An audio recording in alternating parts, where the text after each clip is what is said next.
right. All right. We are back. We are back. We are so back. I think we're back. I don't know. We'll see.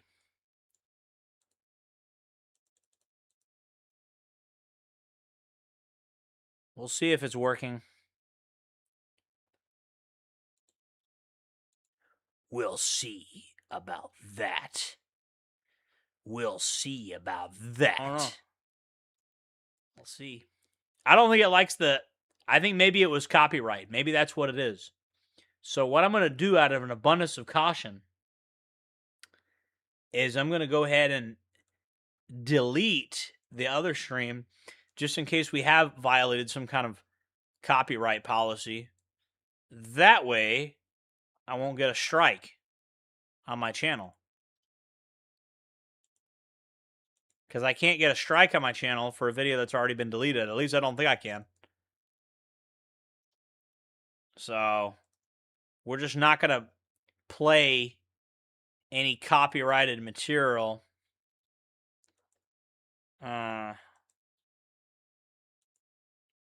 Guys, send the link of the new chat, or the new stream into the old stream. We are currently live again. Make sure everybody knows the new one. And we're just not going to watch any copyright stuff. We're not gonna watch any copyright stuff, because if I watch copyright stuff, they might get mad. You know, even though it's technically fair use.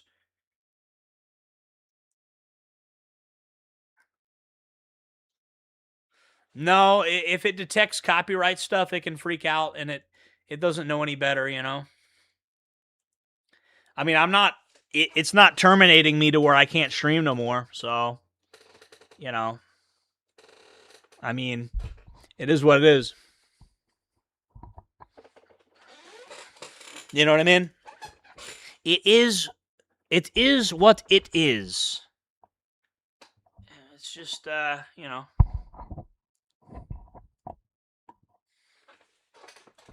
It is what it is, guys. You know?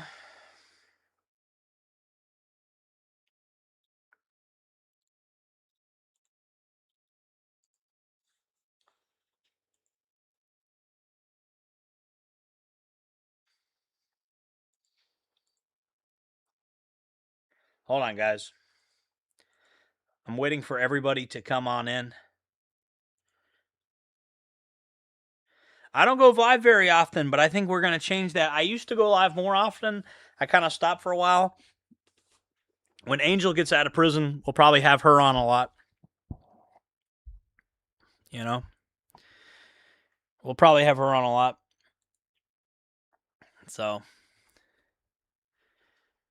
I have computers with Linux on them. I do. I have computers with Linux on them. But the main ones that I use for video editing and streaming and gaming have Windows on them. So I have Ubuntu Linux. I have another computer with Mandriva Linux on it. Let's see, I got a Mandriva one that hasn't... I'm probably going to replace the Mandriva one with Linux Mint. I got Ubuntu, I've got Linux Mint, I've got Mandriva, I've got all of them. I got like all the different Linux distributions on all my old computers. Ungern Sternberg, very based. I don't know. I haven't seen him yet. How often do you go live? Okay, I read that already. You can watch copyrighted stuff and then delete the streams. Yeah, but it seems to automatically kick me off. That's the problem. And so, like, I just can't watch, like, super, like big company stuff. Apparently, I can't watch if it's made by a big company.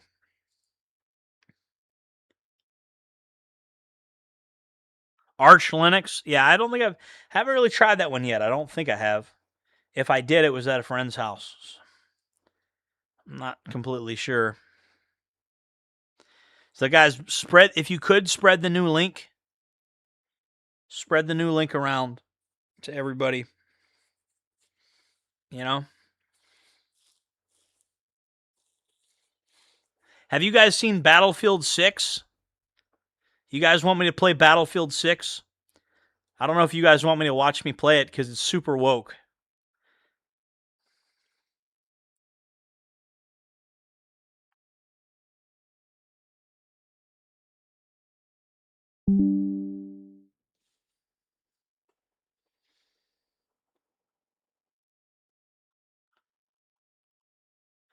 Anthropological notes. Nah, it wasn't the anthropological notes that got me kicked off. It was the copyright stuff, you know? No, it was just auto boot. It was just automatically booting me off the stream. It didn't like the copyright. Guys, just go ahead and hit the like button. And you know, we're gonna push out. You see the thumbnail I used. So we're gonna push this stream out to all the chuds, you know? So everybody just go ahead and hit the like button, and that way all the chuds out there see the chud-tastic thumbnail. And we're gonna, guys, I want to show you guys Battlefield 6, okay? I'm going to show you guys Battlefield 6. I have to run it as an administrator. Those who know why I have to run it as an administrator. You know what I mean? Like, you know why I have to run it as an administrator or it won't work. You guys already know.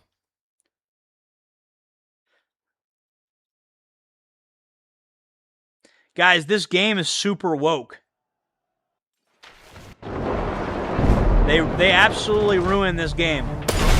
They got like female operators and stuff, you know, like female special forces people. Like, this game is so woke, it's not even funny.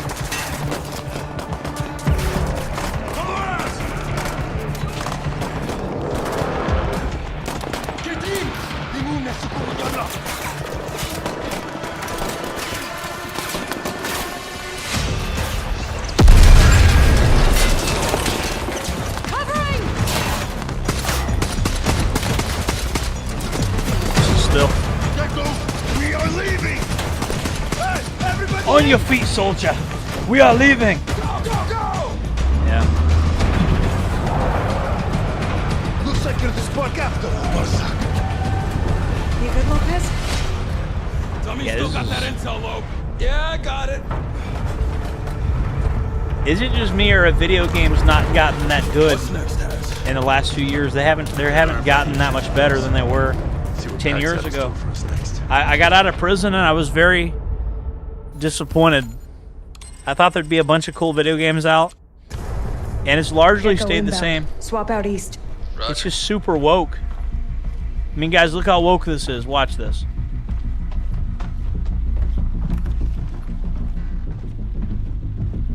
I mean, there's a white guy that looks like an Asian. Find out where they were operating domestically. What's the story? There are details of Cairo Was that... not addressing you, ma'am. Sweep the room. I mean, look how woke this is, bro. You know, if we known that Pax had the tech to master movements, we probably could have saved Salim. You What got are a you white doing? guy that I looks wouldn't slightly have Asian. taken a round to the chest, and we probably wouldn't have spent That the has better part kind of the of week a- walking around with a severed fucking thumb. Language. Kind of a fruity personality that white guy has for a special forces guy. You know what I mean? The thumb is what I He needed just to comes confirm. across as The slightly... RFID chip. Gave us intel on Kincaid's cell in Brooklyn, but not how they freaking got there. But not how they freaking got there. Salim was trying to What play special both sides of the forces guy street. talks like that? He was selling Pax everything they needed to pull off the op in Brooklyn, and selling me intel that they had the means to get in undetected. Pax had Project Velis. And then obviously the handler, CIA Because of his person, words. is like a Dramatic. strong black woman. Just tying up loose Which, I ends, mean, I guess is cleaning up possible, messes. you know, whatever. What I want to know is, But it's like, how'd he get his hands on you're just tech trying like too black hard, cell you know? satellite Imagery. The most badass guy in the room is the Project Velis. black guy. Which, I mean, cool, whatever. But it's like, you got this fruity white guy. Nope. And then not in the there. handler is like this It's not on strong paper. black It woman. was on a server. It comes across as woke and just forced. And instead of Georgia. finding good, It was a cybersecurity installation. this is my favorite guy, honestly, in the room. It was the whole The circle. black dude. At least he seems authentic. My He guys died. seems like a It had spec to be ops clear guy, for kind of. deployment. That guy just We were seems set like to a field fruitcake. test it. The lady doesn't seem very authentic. He's the only actor. And then the monster got out of the way. Him right there on the screen. Where'd this confidence of yours come He seems like the I had a only good actor teacher. in there that seems like a real tough guy. from? Where the These other fuck people don't was this seem in authentic to me. Brooklyn? It's just, That was. I don't know. It just doesn't feel authentic. But out of those three people, his character seems the most like, you know, authentic to me.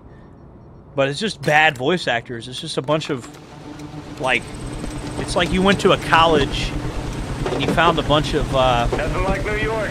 No matter the woke weather. college students to be the voice actors for your Traffic's military backed game. up too. They closed the roads for the NATO summit. Thanks, Fernandez. You really lost your vote over a few Well, miles. Modern Warfare 2019, yeah, it was woke because you had Farah, but at least Farah was an interesting character. At least she was kind of interesting. And she was, you know, her origin story is she was forced into fighting. She didn't want to fight, Brought insurance, huh? you know? The Artemis. Thought she was still on patrol in the Red Sea. I mean, Fernandez sure knows how to show the flag. it wasn't the worst female character in a war game ever, but this is just ridiculous, bro. This has just gotten ridiculous. Gotta respect that guy. Like, All right. As much as he respects anything. I mean, this is to where there's actually fewer white characters. I mean, the military is pretty damn white, bro. And when you have Speaking my language. literally a whole squad and it only has one white guy and he's kind of a fruitcake, that's just woke, bro. It just is. There's just no way around it. That's just kind of woke. You have an entire squad that seems to only have one white guy, and the one white guy is kind of a fruitcake. I mean, that's just woke, bro. It's just, I mean, they ruined the battlefield. Look at this shit. Look how woke this shit is. You're gonna see. It's ridiculously. Look. Marstock team, Yeah, fresh in from Cairo. Team Chief Carter. Sergeant Like- Aker. I'm the lead for the Bro, it's signals okay team. to have a They say non-white do the character lane. in a game, Where bro. we at? Because, I I got a mean, briefing set up realistically, with the yeah, other there's team black leaders. people and Spanish Get people in the prepped. Come join military. us. But when every single character, when it doesn't even reflect the demographic makeup of the military, you know what I mean? Every single character is black or Hispanic. It's not even realistic. I mean, you're just being extra woke. I mean, the military itself isn't this woke. Look at this. Nice. Every The character signals is a team black brought guy the big guns. or Hispanic. I mean, that's not even over here. like, that's not even realistic. That's not even how the real military is. Now, they might have just got lazy and didn't make enough character models. Look at this. Every single character is black or Hispanic. And it's like, bro, the military ain't that diverse. You know what I mean? There's no white people at all. Look at this. Okay, this might be the first, but even this looks kind of Spanish. And look, this is Lieutenant, let's look at the name, Lieutenant Huang, Lieutenant Corporal Chavez, Bishop. Let's see what Bishop looks like. Hey, Bishop. Yeah, I mean, bro, like, this is like literally, there we go. Finally, we found somebody that looks like a white guy, but he also looks kind of ambiguous, doesn't he? He looks like he might be, you know, Corporal Luna. I mean, bro. And again, it's like this isn't even, this doesn't even reflect the real demographics of the army. Oh, look, you got another white guy there. Well, that's the same guy we saw earlier. Paratus? No, that might be a different white guy. Is he, you know? But yeah, it doesn't even reflect the demographics of the actual army. This is just kind of weird. Weird wokeness, you know?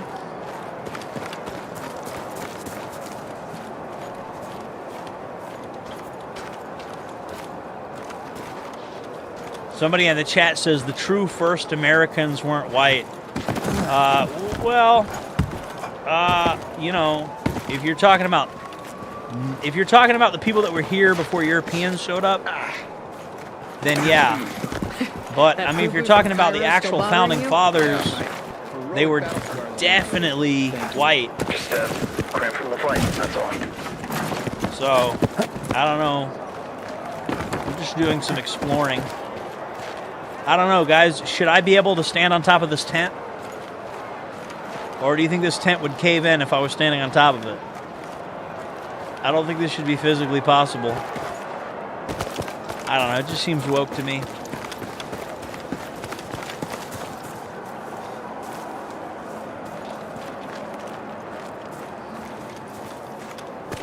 Oh, we go back in here. Is this where the game started?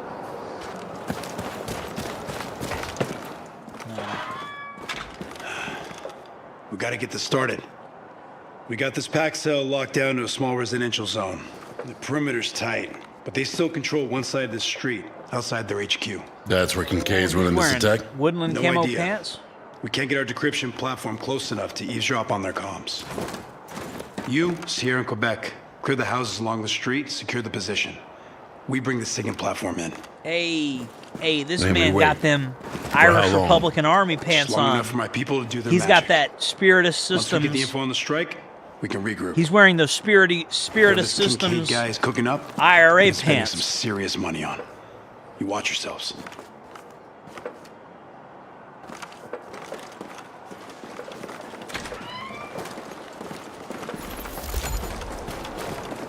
Look at this dude's drip. I'm gonna follow him. Radio check. Sergeant Ty, Quebec Yeah, squad. he's got good drip. Sergeant Garrett, Sierra Squad checking in. Sergeant He's got Dagger excellent 1-3, drip. check. He's got those Spiritist Systems Irish Republican Army pants. He's wearing like a Cry Precision fireproof shirt.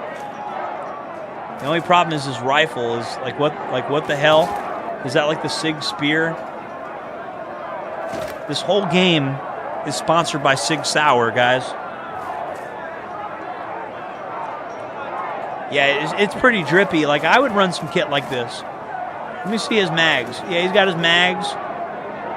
He's got his, I don't know what those smaller mag pouches are for. So he's got like a little, what's that admin pouch for? See, he's got his chem lights. He's got his little radio thingy. He's got his little knife there. I don't really like the way he's got his knife set up. That's a little dumb, but he's got his hydration carrier. He's got his breaching tool and a breaching sleeve. Some pretty cool kit. You see he's got a dump pouch. He's got a butt pouch.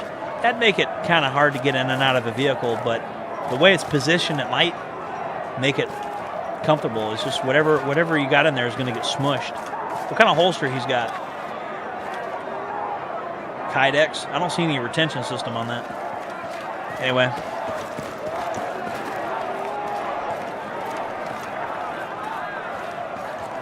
Also, the main characters in this game are wearing multicam black, which I think is a little goofy. Yeah, you're right. Hey, Gunner, you're right, bro. It is actually free white people of good moral character is actually what the Founding Fathers said they want as far as immigration. That is actually true. That is what they said. That is a historical fact. Pax force is on the other side of the street. Hold position. Wait for the signal. I don't really want to be Sierra the guy to place. kick the door. Confirm and wait for signal. I don't want to be in the place. fatal funnel. Holding. Quebec holding position. Quebec, Dagger, go, go, go. We're up.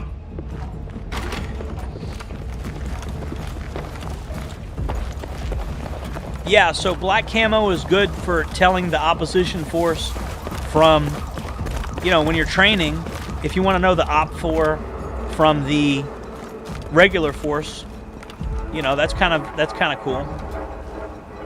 But I don't even know if I'd want my opposition force in a training scenario wearing black, simply because in a real situation, your enemy's probably not going to be wearing black either. You get what I'm saying? So I'd probably want them just wearing a different camo pattern. I'm leaving the combat area, huh? I should at least be allowed to walk the streets in peace. Remind me not to invite you over by midday.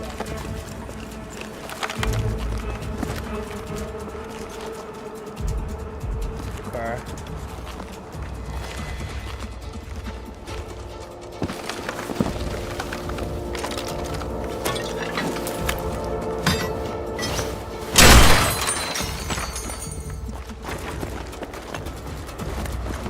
They're all wearing multicam black. Basement's clear. Murphy, breach! Breaching now!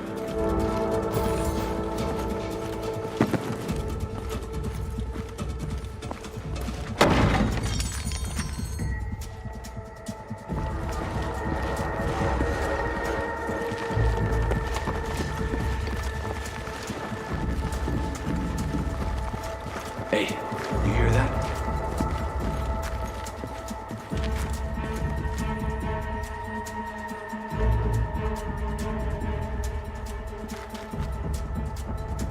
I have no idea why my computer is acting stupid. Hold on 1 second, guys. Resume. I just need to close some crap out. Okay.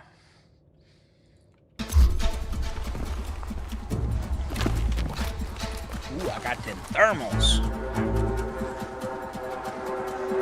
All right, guys, wish me luck. Floor's clear!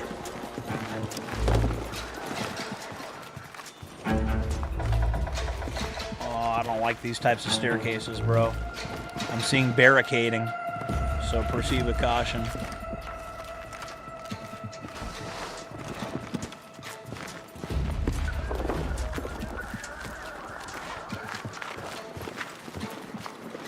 Bro, we need rear guard. Somebody needs to point a muzzle that way, bro. What the hell are these guys doing? Bro, if this was really my fire team, you know how mad at these guys I'd be? Why is nobody here pointing their muzzle this way? So you want me to breach this door while this stuff here, there you go. That stuff doesn't offer any ballistic protection. Holy shit, bro. Should have been standing at the threshold of the door, but my teammates are actually retarded. Reloading! Keep them off me! I was not... This is exactly why somebody should have been up there. You see how they're just taking pot shots at me right from over there?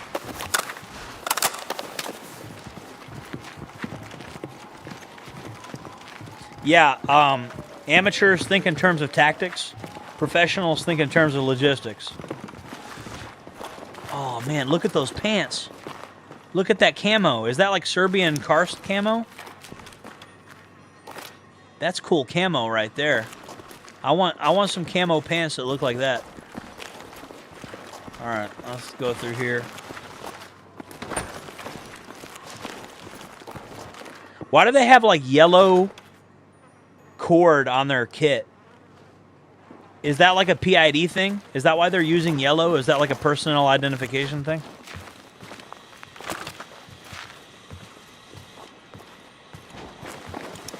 All clear! We're ready to move up.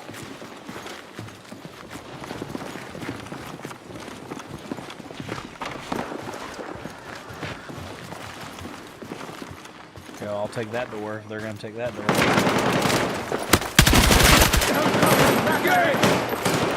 Get that grenade! Shotgunner down! Throwing frag! Find cover! Get down! Engage!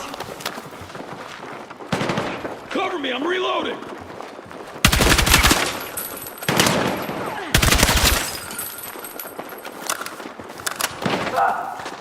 Target's down, all clear. Okay. See, I was shooting through the wall. We're pinned down. Stairs are blocked. Can you breach through? Got it. Watch that wall. Ooh, man, I could suppress the crap out of them with that.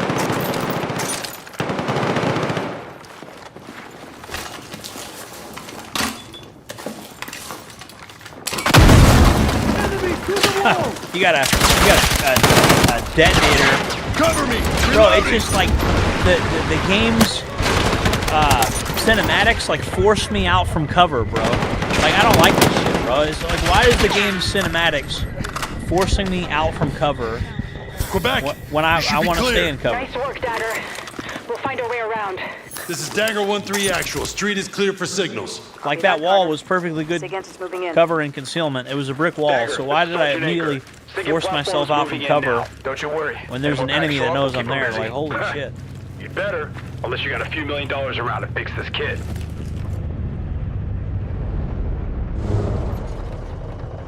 Okay, Dagger. System is up.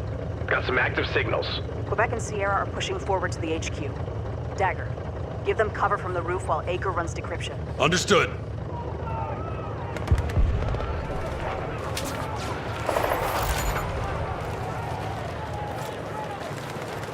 I guess we gotta go to the roof.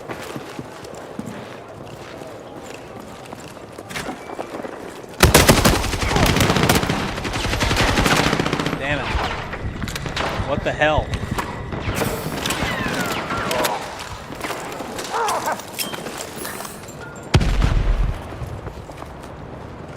Bro, they're just doing all kinds of fucking Hostiles stuff, bro. sighted. Sierra, This is Quebec. the worst fire Hold team position ever. while we clear them out. Copy that. These guys just run straight out. They don't hide behind. This is not even good AI. Like, this is bad. This is a bad game. Enemy down! You know what I mean? Front! Sniper! Boarding me! Low position! Like, I'm more impressed with the newer Call of Duty stuff than this. This is just bad. You know? Reloading! Take these rounds!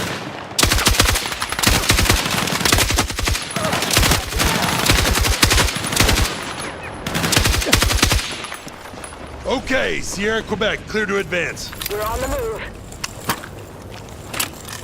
Oh, that's convenient. A bunch of ammo just right there. Dagger, this is Acre. How'd they get over there? Already got some intercepts from PAX to local substations. Shit. Kincaid could be after the power grid. I need to play Block out the Arma city, cut or off the UN Tarkov, and bro. NATO. This shit's just not Terrorize millions of people. how you NYC do has a stuff lot in of real eggs life. in one This is not basket. realistic enough for Keep me. us posted, Acre. I need to start playing these super LARPy games like Tarkov and Arma.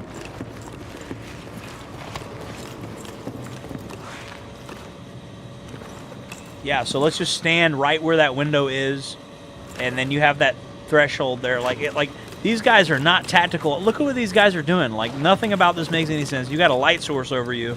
You got a window there that's really clear. You're wanting me to open the door, and you're all just bunched up in this hallway. What? This doesn't make sense. Why would you do this? Why is everybody bunched up in the hallway? Who's the rear guard? right. Why is Clear nobody left. pointing the rifle behind us? Doesn't make any sense. Stairwell clear. Looks like Kincaid's war room. I swear, old Call Dagger, of Duty actual command. games We from found the something big. 2000s got these Copy that, Dagger. combat stuff Signal better, like the decryption is in combat progress. AI. Forward to Murphy while we investigate. They bucked out in a hurry. Yeah, they're No all sign of just Kincaid.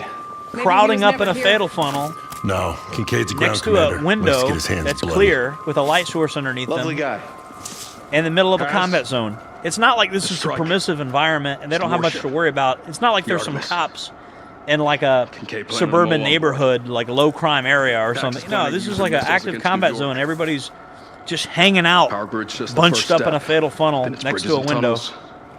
This is Battlefield Midtown. 6. Kincaid's gonna This lock is the the doors most and then blow woke the whole game place up. ever. Mills, you on this? I know what it Already is. scrambling NSF to This the Artemis. game takes place in the future where the U.S. Army has gone woke, and all my squad mates are DEI hires. So this is actually, come to think of it, maybe this is a realistic game. Any stragglers? Yeah, I played Ready or Not. I should play Ready or Not Your men on are dead, stream, Alex. actually. Ready or Not's actually Carter. somewhat realistic compared to this. Look at you, talking like we're old pals, like nothing ever happened. Oh, Bro, fuck the that. Half-Life 2 If I'd known Combine you were alive, you know from things would have been different. original Half-Life 2 World's gonna would look smoke different these now. guys. Just takes a little Absolutely. sheer perspective. I'm telling you, the Half-Life 2 Once you see Combine, the US away from the from outside, the you see original it's not Half-Life at 2 the game. heart I'm going to play of it. Half-Life It 2 on just stream, eats come to think of it. I'm going to do that. Oh, yeah. So you're going to replace it with what? You know how well Half-Life 2 PAX doesn't will stand work for on shit this except new money and computer? power. Jesus has. You never Very well. change. You can stand in the Empire State and talk like that with a straight face. But there's better freedoms to die for. Aye, People better don't freedoms to fight die when they've for, been aye. taught not to think. You got a team down there, right? We stole Look the 'em in voice the eye actor when they go from has. Call of Duty Modern Little bit more Warfare than we you did. for me. Kincaid? Damn it. Where the hell is he? What kind of Kincaid's name running is the soap, strike. huh? He'd need How's a telemetry Muppet like transmitters to you help pass redirect the selection, missiles. mate? Mills. SIGINT is picking up chatter below you, but We got something else down below us, too. Calling time. And we got the woke girl, Guns up. Special Forces girl. And it's not even, she's not even particularly like a great voice actor. Ammo over there. She's just not a super interesting character. Like, if you're gonna bend reality and have a Special Forces girl wearing nods running around, like, at least make her an interesting girl. Like, get somebody that's like Cass. You remember Cass from Fallout New Vegas? Get somebody like her, or you could get Kate. You could get Kate from Fallout 4. At least get somebody interesting. If you're gonna bend the rules and be super woke, at least bend the rules and get somebody interesting.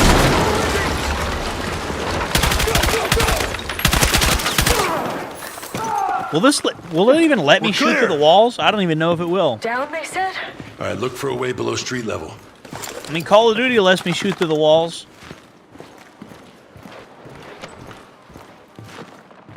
I'm not gonna lie, you know what I do actually have pretty high hopes for, believe it or not? Grand Theft Auto 5. I don't think GTA 5 will be woke. That's my theory. And the reason I don't think GTA 5 is going to be woke is because only a couple minutes in, when they released the first trailer to GTA 6, instantly, they immediately had making fun of rednecks and making fun of black culture. Okay? So they immediately showed you that they're going to make fun of everybody equally. I don't think GTA 6 will be woke. I just don't think so. They might be, but I doubt it. And then also, those who know, there's also talk that they made a character based off of me in GTA 6, and they say that the character based off of me is in like a right-wing militia in the game. So they literally turned me into a character in the game. So I doubt it's that woke. It can't be that woke. For booby traps. Unless their whole goal is to make fun of people like me, I guess. Which, I mean, you know they're going to be making fun of me. Oh, I was going to crawl under the bed for you. Oh, we got a trap door under the bed? Yeah, like, it's only the most obvious place to hide a trap door ever. It's just the spot where everybody hides. Looks clean. Under the bed. Where you'd hide a trap door, I guess. Carter. Oh, let's go in there. Why not? Down. Watch out for booby traps. Mills. Pax was coming up from below the street. I actually have to be point man, because these guys will ruin everything if I'm not point man. Yep. Kincaid could still have forces in the neighborhood. Hemlock here. I'll run Quebec and Sierra while you take Dagger below. Copy that. And the booby trap is obviously a red laser. You just gotta make it as obvious as possible. Don't make it real like an actual tripwire. Make it a red laser, like you're in a fucking James Bond movie or something. Like, holy shit, bro.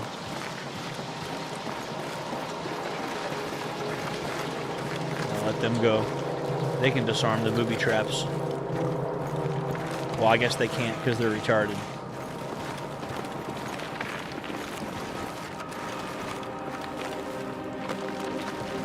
I don't like this at all. Not a lot of cover or concealment. Yeah, I just did that myself. Pax cut off access. We're gonna need a rappel. Pop smoke. We don't know what's waiting for us down there. Well, now they want to make tactically sound decisions?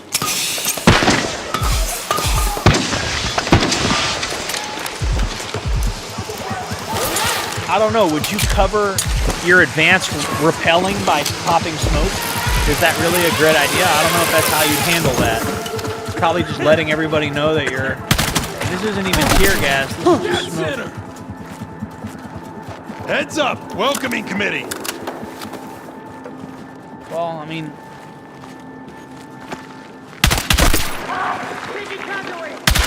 Yeah, just run in front of my muzzle, guys. Just why don't you do that?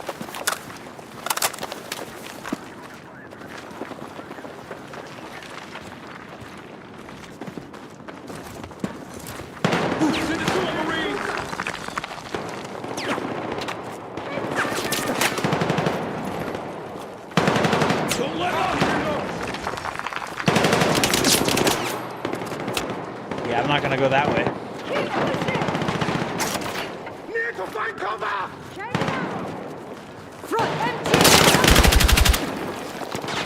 fucking people keep running in front of my scope.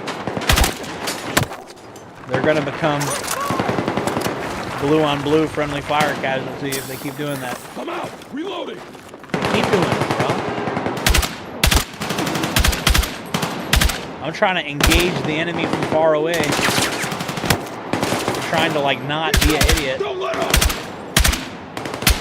Reload. Trying to lay down Keep them off me. controlled suppressive fire. Need to reload!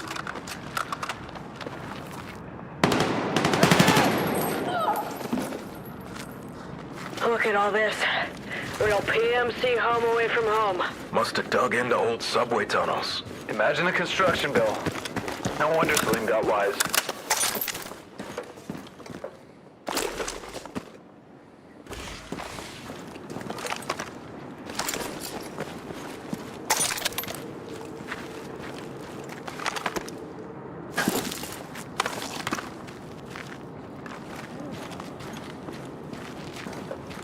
Pick something else up, huh? Alright, where are these guys going?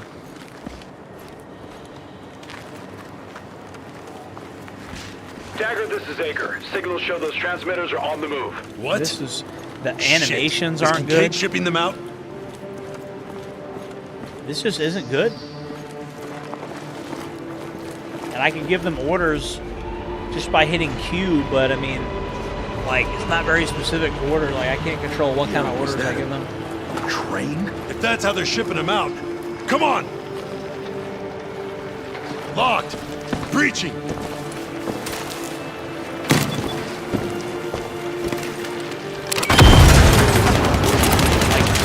What? Is that a train or a tank? Focus! Maybe we can board it if we can catch it. Grab the defenser! Okay. Lopez, turret! We up? I guess I'm We're driving. up.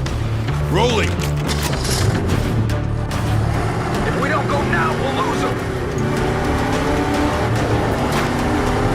Damn! Okay, we're still on their trail. This is like, I would just abort the mission at this point. Keep us in range!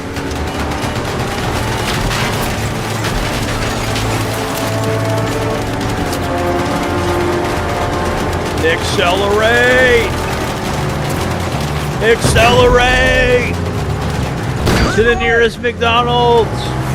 Accelerate! We're taking out an electrical junction. I think we're going the wrong way now, maybe? There's the train! Okay, we're not going the wrong way. Come on, it feels like I'm just tickling it. We're not gonna stop the train like this.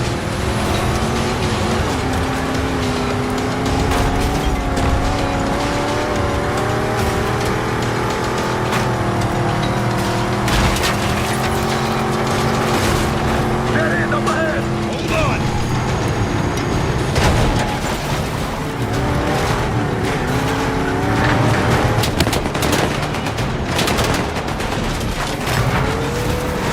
Accelerate! Watch your head! You gotta do some James Bond shit, guys. You gotta. Whoa! No, you don't! Oh,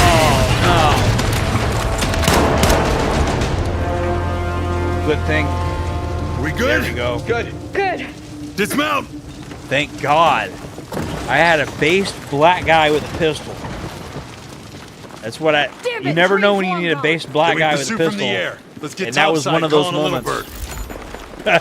You know what I mean? Hey, He saved the see day. the logo on the container? That's Salim's company. Oh, great. Pax could But like, ship why in couldn't they whatever have it to where you also shot them too? anywhere in the I don't understand. Like, why? This is Like, Dagger. We need immediate I pickup. mean, I guess it was kind of a cool cinematic. Both me when we're done.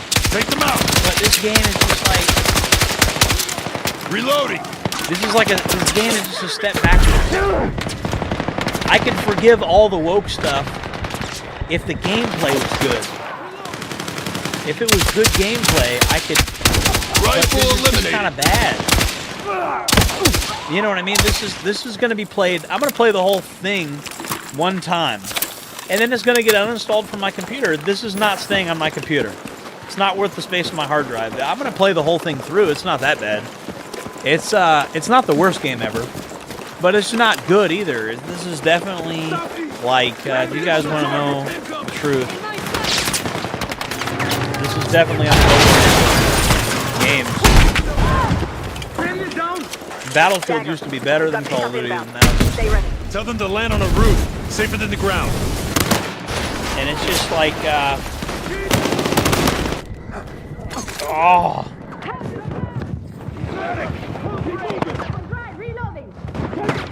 Gecko is in the way. Glad you got my 6. Reloading. All right, here. Gecko's down! Oh, so now Gecko's down? 30 meters! The hell? Up high!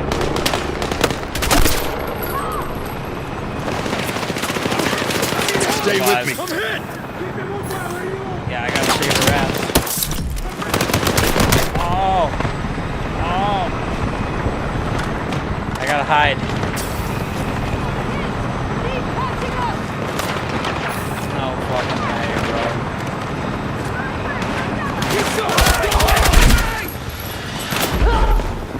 You gonna revive her? There you go. Going out! This is pretty. Murph, that's your target. 30 meters! Pop smoke. Throw smoke.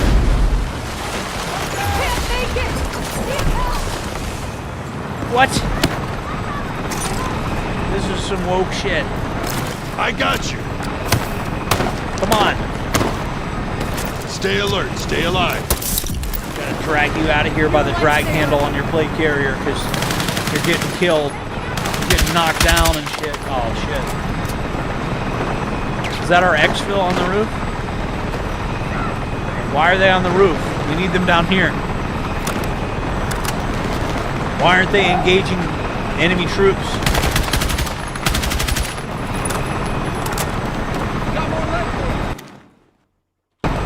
Lopez, pop smoke. Take it down. Roger that! Sniper, eliminated.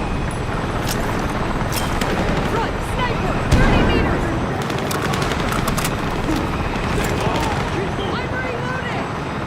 Oh. Swapping weapon. It's fun time. I'd love to have one of these in real life, in a real situation. One of these Rifle eliminated. M203 launcher type deals. Blow some holes in this building. That's what I do like, the destructible buildings. I like the destructible buildings, to be honest with you. But the thing is, it seems like that's the only thing they focused on was the destructible buildings. I'm out. You know what I mean? It seems like they focused on that at the expense of gameplay. And so the destructible buildings is cool. Don't get me wrong, it's cool how, like, you know, you saw how I literally just blew a hole inside the building? That's cool how Battlefield has destructible buildings, but you can't do that at the expense of general gameplay, you know?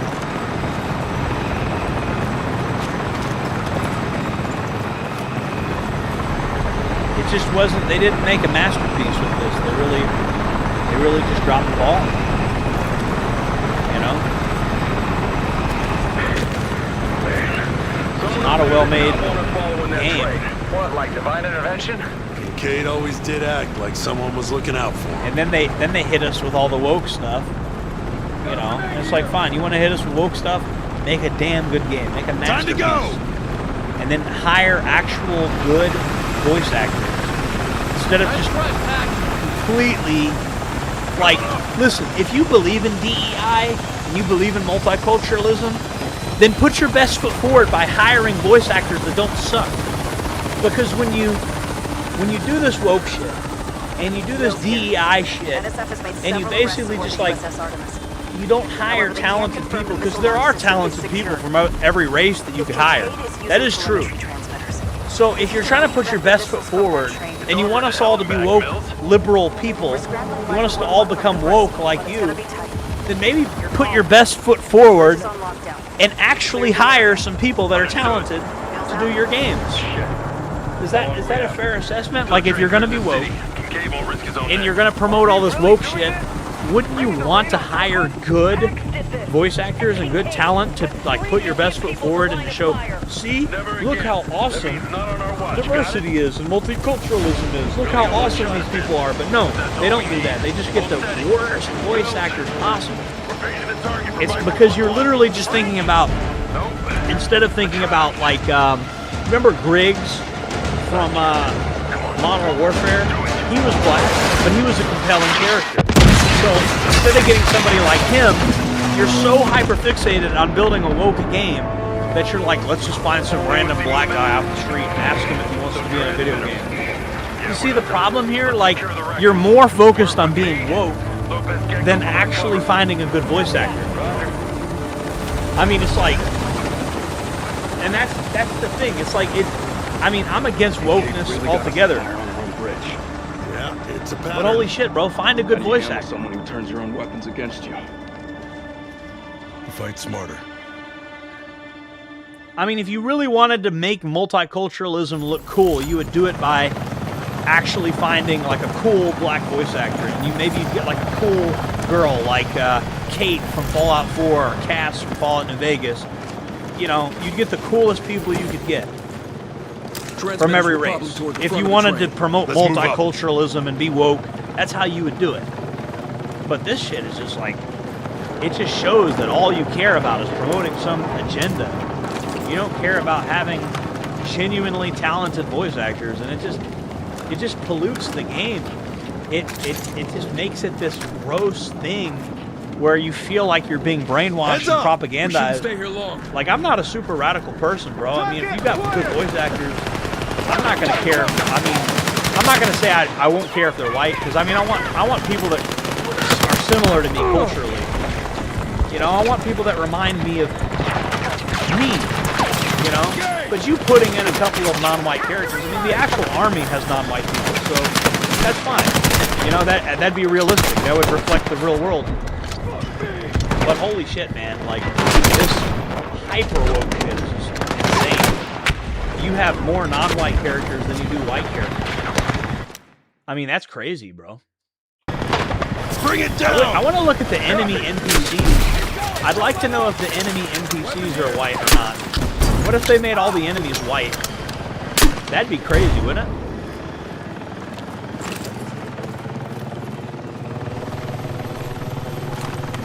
Yeah, brutalist architecture is ugly. It's forced. It's, you know, I understand, you know, I live in a modular home. So it's very utilitarian. It's very utility-based. You know what I'm saying? It's form follows function or something like that. But if you're talking about public infrastructure should be beautiful and meant to inspire.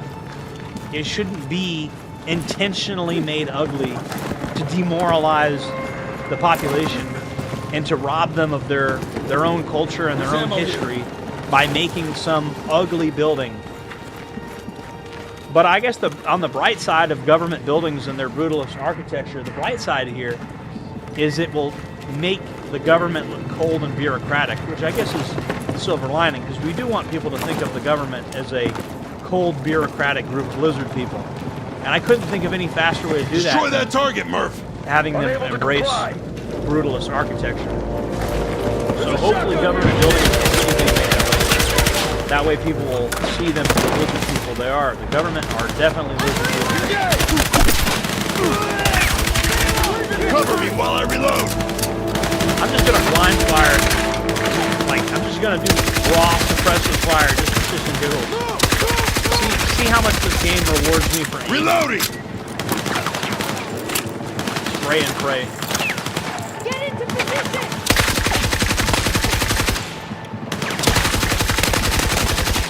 Keep going!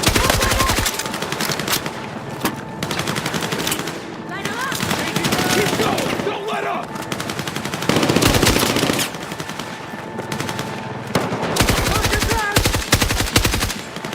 All my cover's gone. Reloading!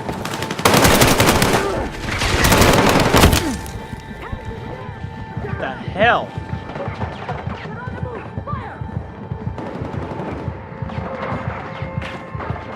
Yeah, they turned Gaz into like a mixed guy, didn't they?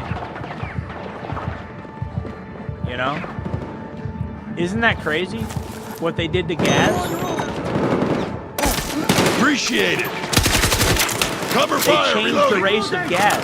How do you change the race? Transracial? Boss, we're covering you, but and then also, they redid the entire universe. Get into position! They redid the entire Call of Duty universe. And they redid the story, and it's like, why are you doing that? Stay low! They did a reboot.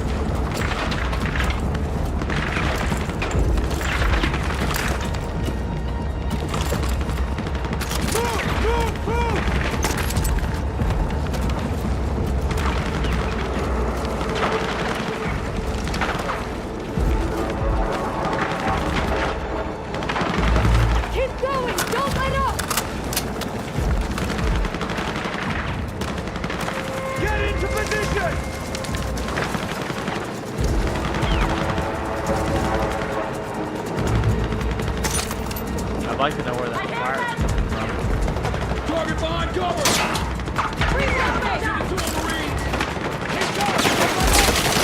Get down by heavy fire!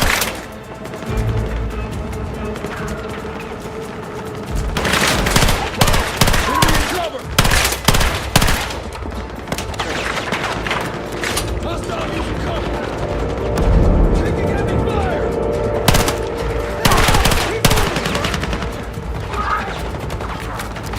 Target behind cover!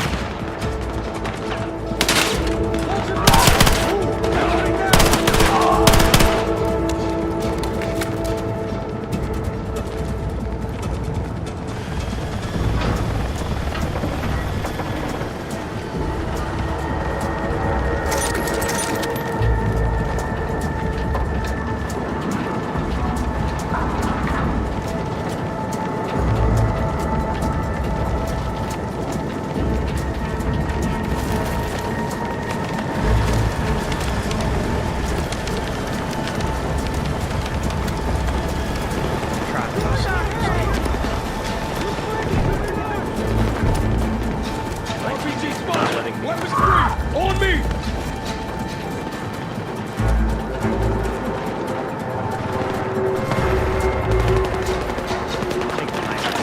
Take the nods off. We don't need it.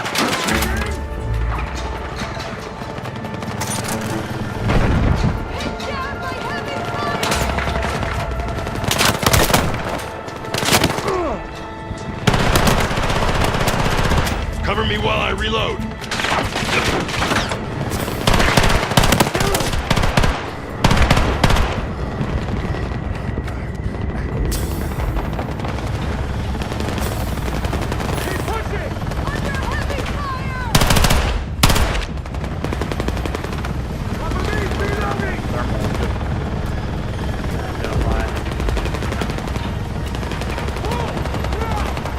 Is that an enemy chopper?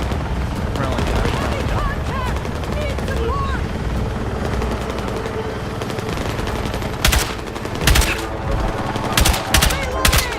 Provide cover fire. Reloading.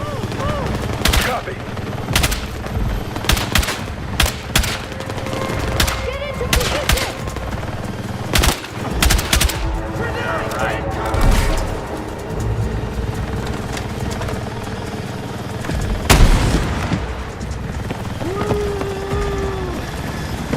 Target over there, Murphy. Unable to comply. All out.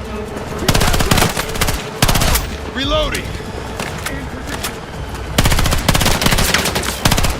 We need to push on.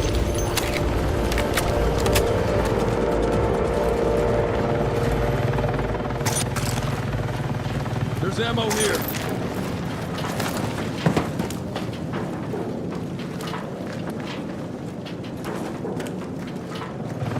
Alright, guys. I'm not going to play this all night. I just wanted to show you guys what Battlefield 6 looks like, in case anybody was wondering. Through here. Wait, counterbalance. I got it. This isn't really a gamer channel.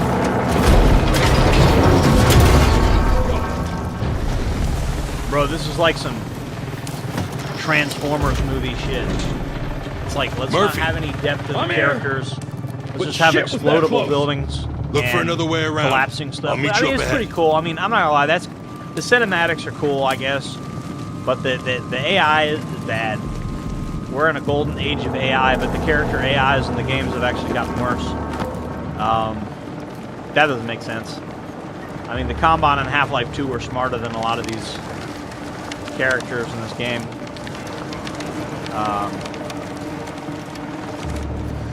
The other characters get in my way a lot. Why can't I shoot that light out? See what I mean? Like, these lights are giving away my position and I can't shoot them out. It's like, you know, I can't shoot a light bulb out. It's like, just, I don't know, bro. In Call of Duty, I can shoot the light bulbs out.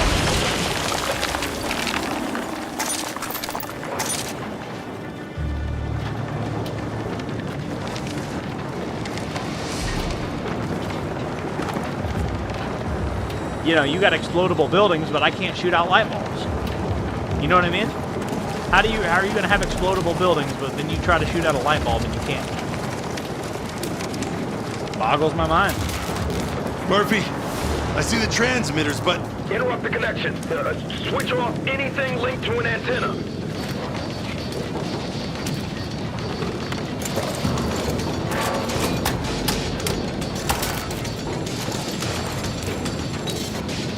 Murph, it didn't work. Then they set up a backup. Look for something with a battery and a lot of wires going into it.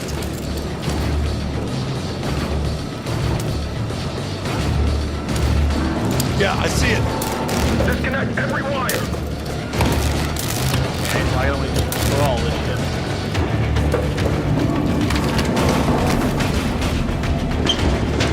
You almost here? The launch is still active. Maybe it's talking to another console.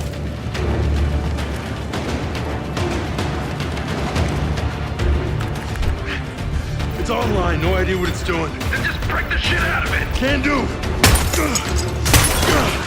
Foobar this shit. Yeah, that's what I mean. Like, that's what I was saying. Like, blow the whole room up. Fucking strike. That's what I would have did from the beginning. Just destroy all Tell me this it was shit. enough.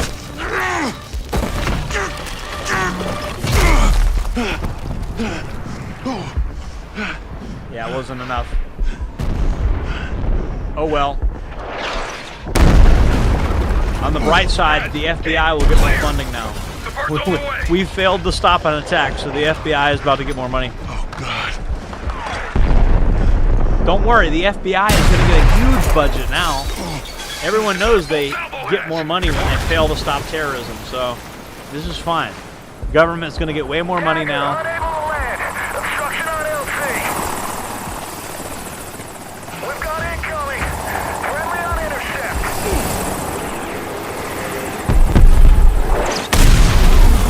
Well, I'm glad I didn't jump on that.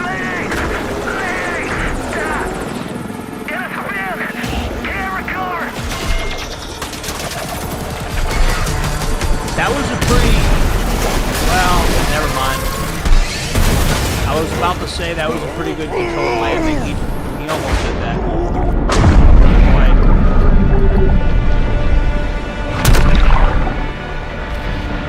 Owie.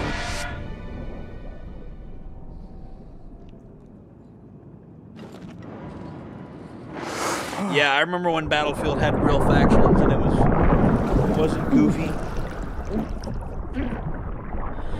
When you didn't have like a giant shadow Those men mercenary trust me with their lives, group you were Haas. fighting, and the factions actually seemed If like we break that realistic. trust, what the fuck are we dying for? There's better freedoms out there. Don't you want to die for something real?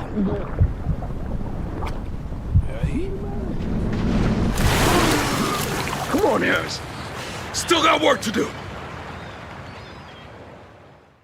What is this? What? They just showed. They played some audio. They didn't even show the scene where he's getting pulled out of the water. Should be worse. Hey, yo, Murph. He's coming around.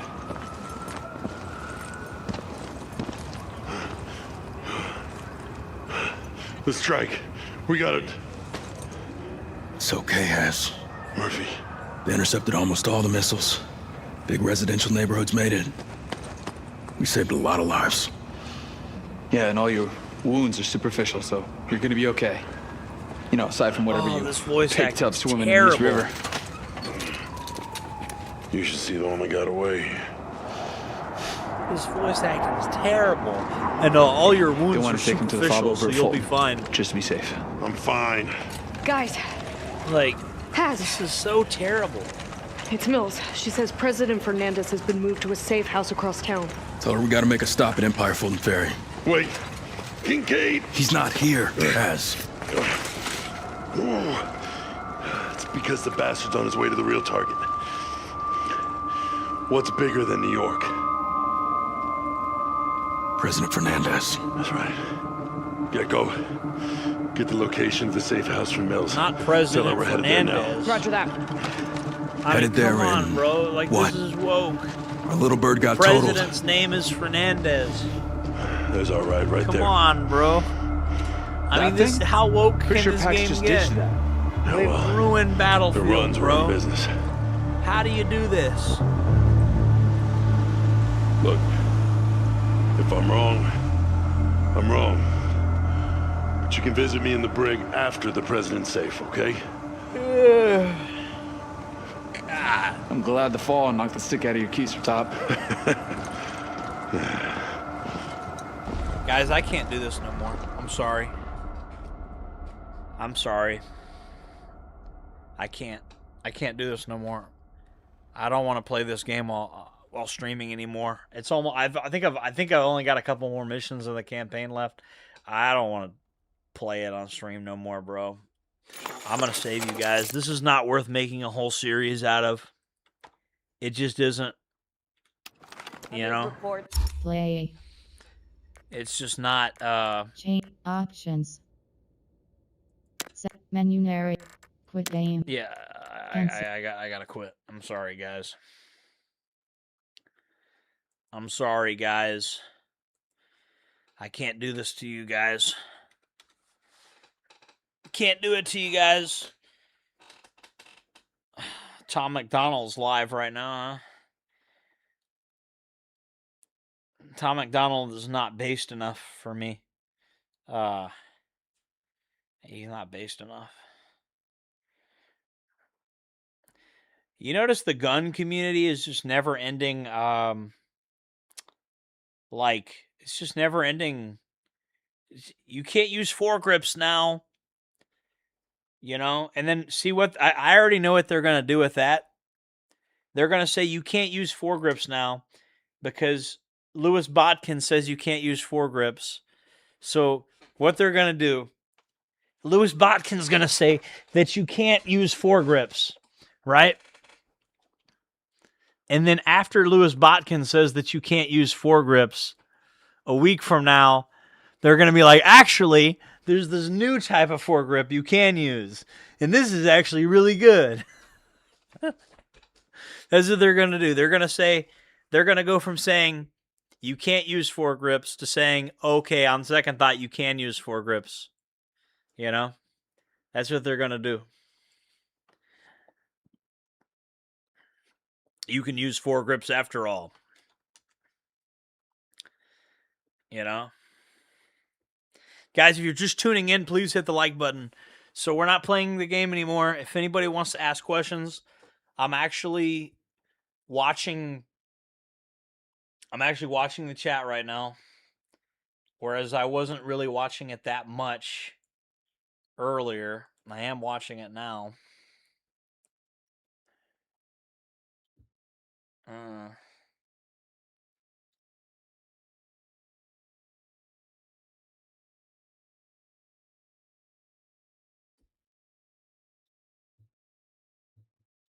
We're just browsing.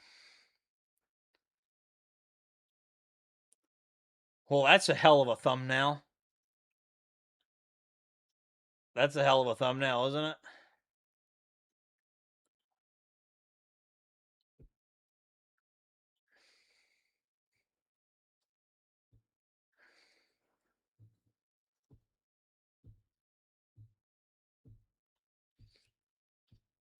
She stole my Stanley cups.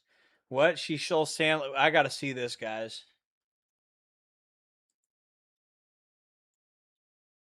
What? To evade the police, the worst way to What do do you guys it know is about on the this? highway. The highest probability of you getting the police to go to leave you alone is to go inside of a winding and, you know, weaving neighborhood and then make a bunch of turns and then try to figure out a way to exit that area in a different location that they wouldn't predict. That's what you have to do. How do I know that? Well, I had a friend of mine. He's a doctor now. Egg a cop car. I told him, don't do it. And that's exactly what we did.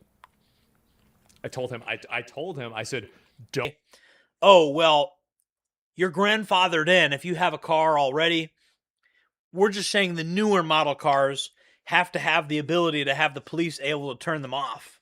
That's how they're going to do it. See, one of the main ways they screw you over with new laws is they pass laws that only apply to young people, basically.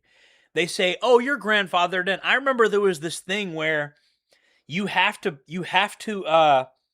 register your canoe to get a trolling motor unless you were born before like 1987. Like, and I'm like, wow, that's real age discrimination. Like, how do you're telling me I have to register my canoe and get like a trolling motor tag on my canoe if I was born after 1987? So you're telling me like you literally have an age discrimination law where like old people are like grandfathered in, and like that's how they do stuff like that. Or it's the same thing with like when they do gun control. If they ever do gun control, they'll say, well, if you're an old boomer, you can keep your gun. We just don't want any of these millennials and zoomers having guns, you know? You're grandfathered in. So it's basically like this is how they screw you over. They actually do it one generation at a time. They won't screw over boomers. They'll just screw over the future generations. And they'll pass some law saying all cars manufactured after this date have to have a shutoff switch. You know, there's one I can thing see them that doing I learned about Grand Theft Auto, and it's one of the most important lessons, is that you can kill all the cops, you can blow up the station, and there's just going to be more cops. And then you can kill all those cops, and then there's going to be more cops after that. There's just going to be more and more and more and more of them. Yeah, that's true. It's not like it's not like in Cyberpunk where they send in max tack or something, but you're gonna get overwhelmed. Yep. Get a Dodge Ram. A Dodge Ram. I'm gonna name my son U.S. Marine Jereb. U.S. Marine. What do you mean my son's failing grades?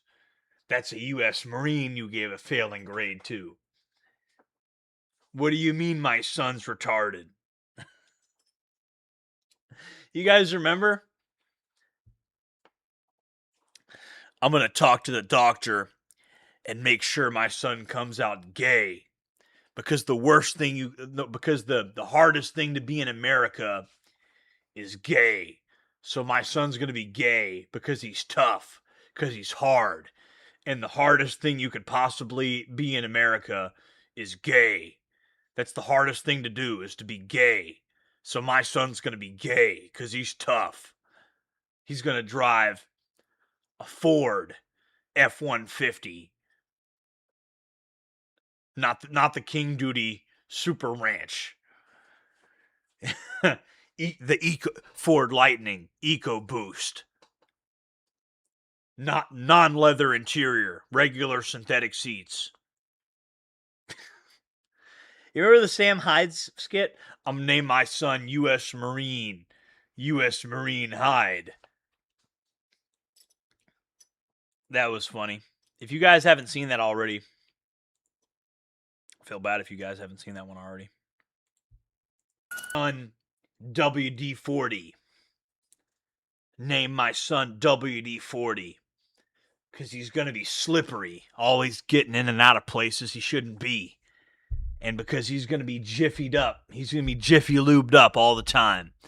All the women are going to think he's super slick, super lubricated. So I'm going to name my son WD-40. Because I'm going to tell my son, son, when me and your mother had you, when me and your mother made you, we used lots of KY jelly. Lots of his and her Astroglide, Trojan lube. So I'm going to name my son WD-40. Because nothing's more versatile than WD-40. I'm going to name my son Duct Tape. Because duct tape is tough. And duct tape is versatile. I'm going to name my son Jordan Duct Tape Jereb. Because there's nothing cooler than name my daughter Keyboard. Hey, take your hands off that keyboard. That's my daughter. It's my daughter you're putting your hands all over. That's my daughter you're typing on. Keystroking. It's my daughter. Keyboard. I'm going to name my daughter Gorgeous Diva. The Sam Hyde skit. That was pretty funny. Fog bag like this, the police So I'm should gonna be name able her to Cop strap you to Car. the top of the car like they do with like a, you capture. I'm going to name my daughter Cop Car. Because if you get inside of her, you're going to have a big problem with the law. Or you shoot like a deer or an elk and you have it tied to the top of the car. Like you just get tied to the top of the car where they drive you back to the station, right? Oh, that's crazy. Yeah, what if they tie? And that's why Honestly, she's guys, going to like, prison. That right there. You want to be smug and be like, I'm not going to prison. It's the first time offense. And you want to like gamify the system. And you can't, just because it's your first offense. Look, if a judge sees that, well, I saw in the body cam footage, you had a big smug look on your face. And you said you weren't going to prison because it's the first offense. Well, this is my courtroom, and I have the discretion to sentence you to whatever I see fit. And I'm not going to sign this plea bargain unless it has at least 1 year of prison on it. So you and your public defender and the state's attorney's office need to go back and rewrite this plea because I'm not going to sign it. I'm not going to accept it. I don't have to accept it. That's what the judge is going to hit you with. You say some shit like that on body cam when you're getting arrested for the first time. Oh, it's my first offense. I'm not going to prison. And you're smug about it. You're smiling. You better hope the judge doesn't see that. If the judge sees that, he's got the discretion to send you to prison. And you can't win trial. They got you on video on a high-speed chase. You can't beat them. So this woman is not very smart. You know what's so annoying about this obnoxious, disgusting pig? Is that she's actually probably right. No, she's not probably right. If the judge sees this... I can't wait for somebody... Dude, like that Greg Bovino guy who's talking about Vlad the Impaler? We need to have him run for office. That's somebody I'd vote for. That's another idea. Guys, if you're just tuning in, please I don't need to know your policies. I just need to see you with the picture next to Vlad the Impaler's tomb. Okay. I've seen enough. I'm sold. Daddy. I need to call and make sure my baby daddy okay. We were coordinating you to left. And then you could have called your dad or your baby dad and your daughter. I don't know how Finley works, so I wanted to get to... I don't call. I would never call a girl I have a kid with my baby mama. I'd just say my kid's mom. I would never say a baby mama. Like, I just would never say that. Back in my day, we had moms and dads. We didn't have baby mamas and baby daddies. We just had regular moms and dads. Toledo. Bonded out.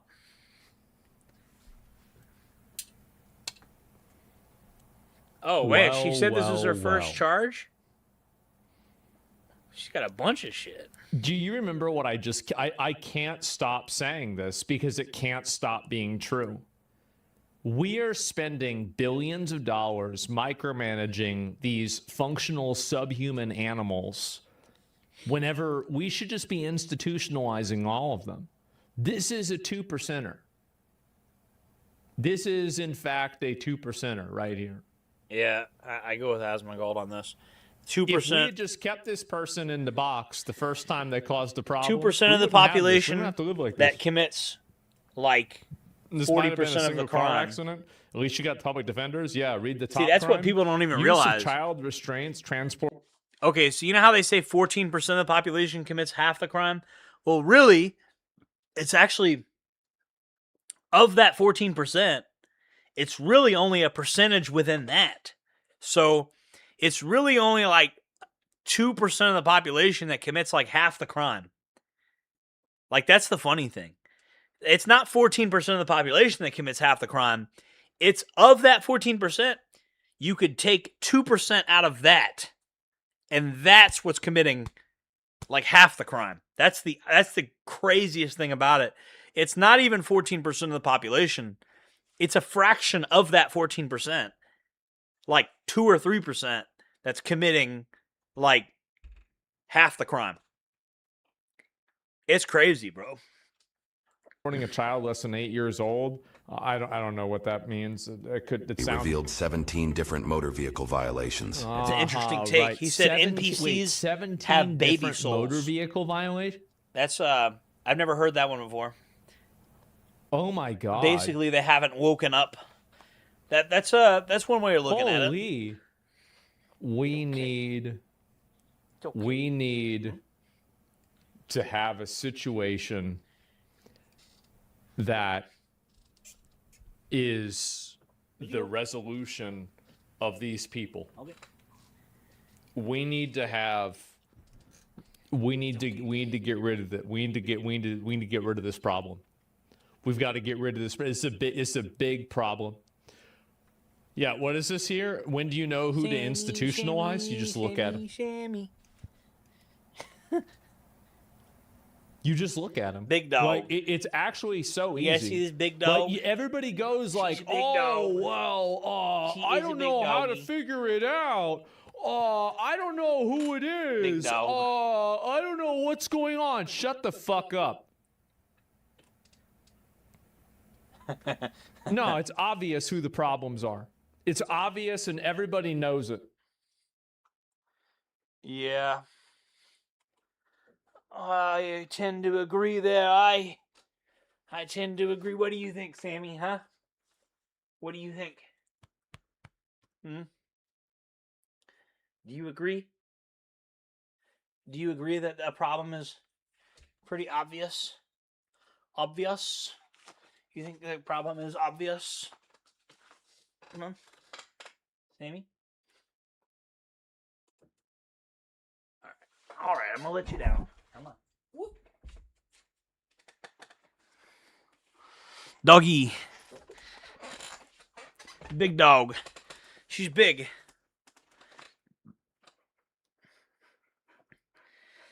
Sammy.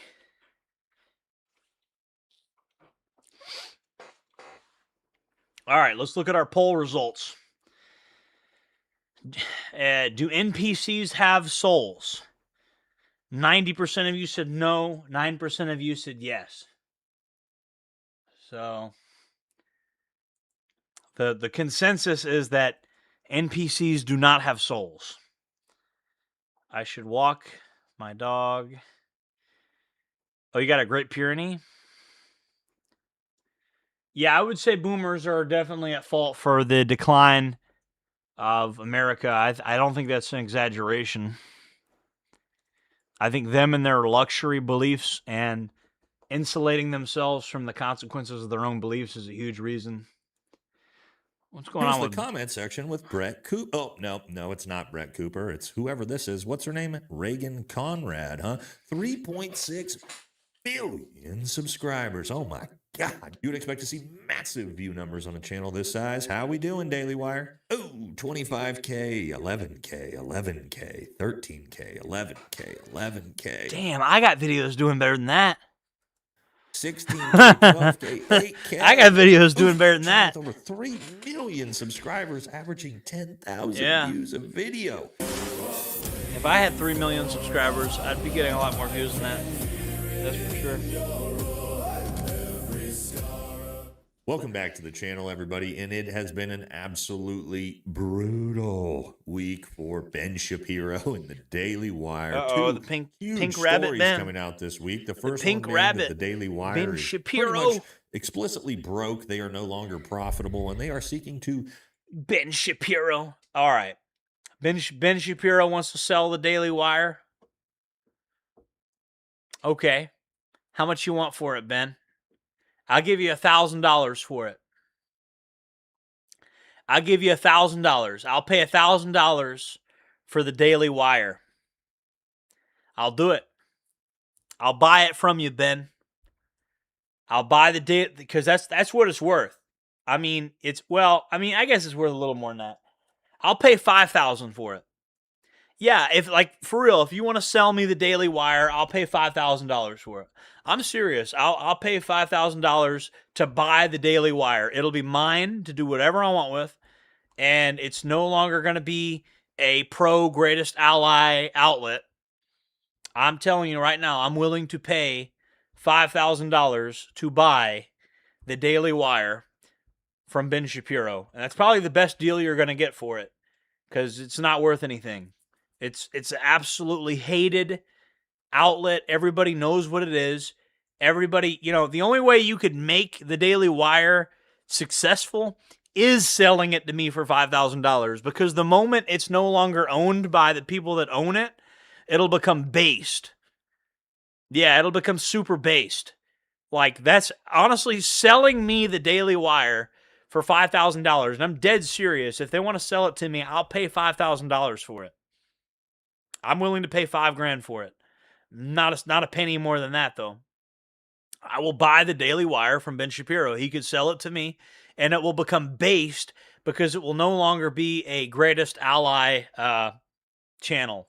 Basically sell their company by taking it public because they can't find any private investors anymore. Ooh, not great. Yeah, I'll pay $5,000 for it. Let's see. I wonder if that's what they're asking for. Second more damning story, this one just broke, was their most recent... They're going to make it publicly traded? Is anybody going to buy shares in that? Is that what they're saying? They're going to make it a publicly traded company? 19-year-old Matt Nuclear. I'm sure you've probably never heard of the kid, because I haven't. Well, it turns out he was arrested in 2022 for threatening to shoot up a daycare. Oh, and Ben Shapiro apparently didn't do his due diligence on the background check on that one. So, woo, not great. So those are the two stories we're going to talk about in this video. Don't forget to that's crazy. like, comment, subscribe. Helps the channel. Follow us on Patreon. Grab some America First, America Only merch. Let's jump into it. And it's Tuesday, so make sure to catch us live at 5 p.m. Pacific for our live stream tonight. We cover weekly politics and current events every Tuesday. Let's jump into it. Let's talk about it. All right, first story we're going to start with is, yes, this new 19-year-old savant who is, again, they brought on to be able to go out and debate Gen Z kids, really bring in the Gen Z audience, because that's what Gen Z loves right now. It's definitely Zionist shill companies like the Daily Wire. Now, let's check out this story because, ooh, yeah. Well, that's the thing. It will no longer be a Zionist shill company if it gets owned by JordanJJereb. Can you imagine, Ben Shapiro going completely bankrupt? Literally bankrupt. He's really bankrupt. And he has no choice but to sell his company to JordanJJereb. That'd be pretty funny. I don't think they'd ever do it in a million years. But Ben, if you're watching this and you want to sell this company that's not worth anything, this trash company, I'll pay $5,000 for it. I'm telling you, Ben, I will buy the Daily Wire from you. I'm willing to pay $5,000 for it. It ain't worth anything to you. Nobody wants to watch it. If I bought it, people actually want to watch it. It would no longer be a Zionist propaganda machine, but it wouldn't matter, because you'd get $5,000 from it, and that's more than it's worth right now. It ain't worth that. It is not good for little Benny. All right, so here we go. The Daily Wire's newest employee, Little Acorn. It's a handful of artificially inflated. That whole Daily Wire network is artificially inflated AstroTurf YouTube channels where the views have been bought, the subscribers have been bought, and so it's a series of small YouTube channels that are getting 10,000 views. I mean, I could do better than that on my own channel. headed Matt Nuclear here has been exposed for being arrested in 2020. Matt Nuclear. He's our guy. He's our guy. Nuclear. He's part of the nuclear division. For threatening to shoot up a daycare. Matt Nuclear over an is Xbox our chat, guy. otherwise known He's as an Gutierrez accelerationist. Pereira. Look at the smug on his face.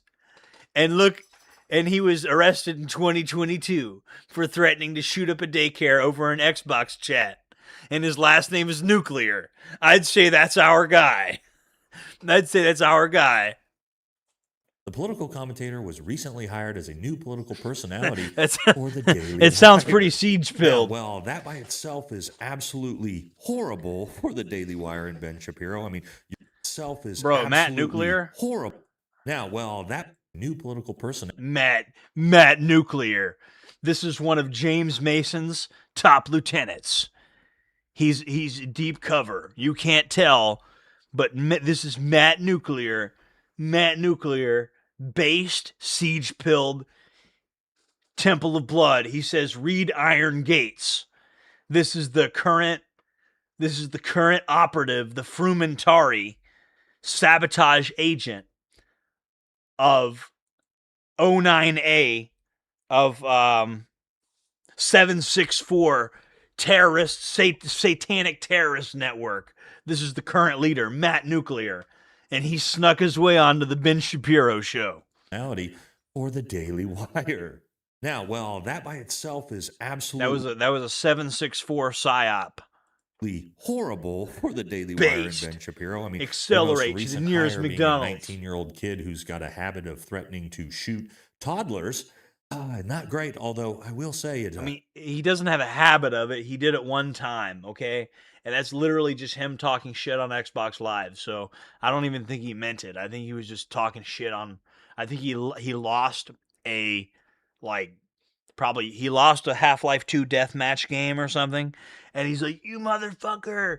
I'm not even gonna repeat it, because then if I repeat it, then they'll say that I'm saying it, and then next thing you know, I'll have the SWAT team at my door, knowing how Jack Campbell works." Is par for the course for Zionism, isn't it? But yeah, of course. Okay, yeah, that goes without saying. On record, of course, I'm against satanic organizations.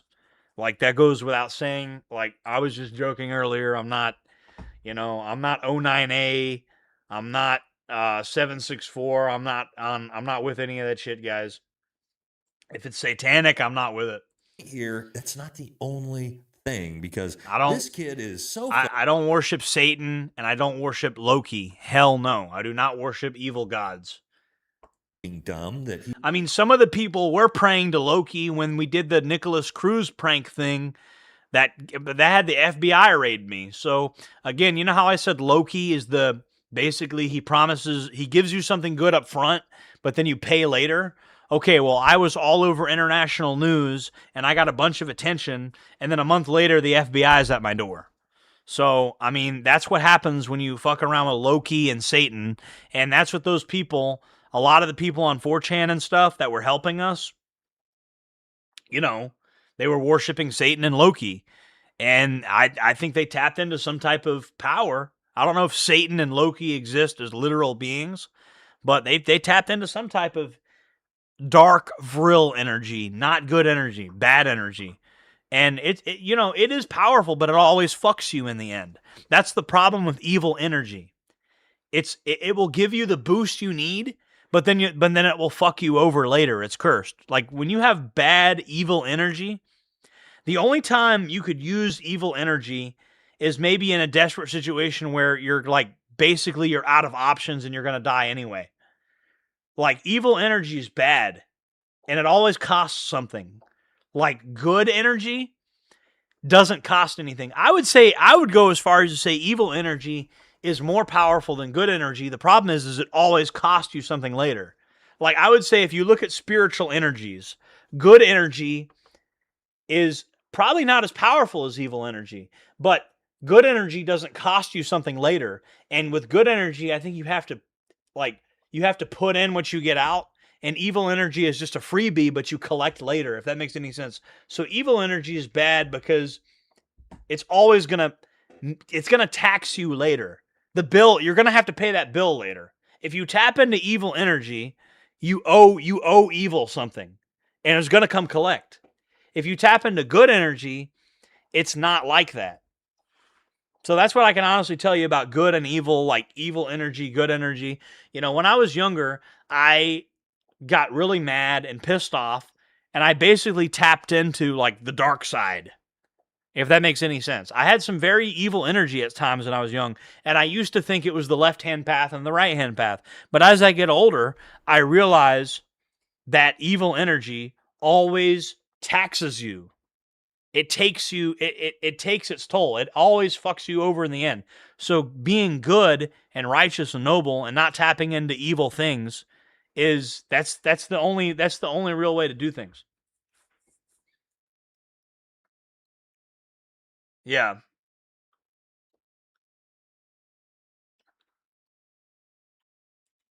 Your dad took your microphone option away when you were on Xbox back in the day?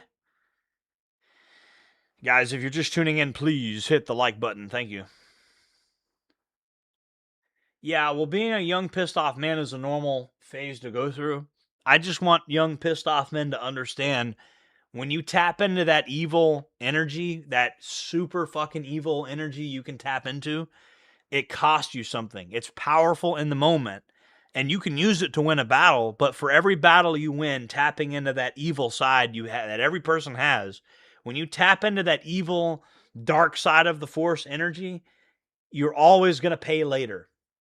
The devil, Loki, I mean, if you read the ancient Nordic text, like if you read the Vedas, they always fuck you later. They do. Like the devil and Loki, what do they both have in common? What do all the ancient texts say about evil gods? They always come collect later. You get what I'm saying? Like Loki makes, like he took some things that dwarves made in Norse mythology, and he took those things and he made modifications to those things where they're cursed. So he'll give you something useful, but that useful item is also cursed. And there's times when Loki would help Odin, but then he would fuck him over later. There's always strings attached with evil. With good, there's not strings attached. With evil, there's always a hidden fucking, like, yes, evil is going to help you up front, and then they're going to screw you over later. That's always how evil works. You know? And so that's the truth. Tony Montana was powerful, but then got defeated later, eventually from Scarface. Yep. Thomas Sewell. That's Australia. Yeah, Australians are pissed because they can look at a fucking map and they can realize something doesn't make sense here. You know? Because you look at, like, Syria.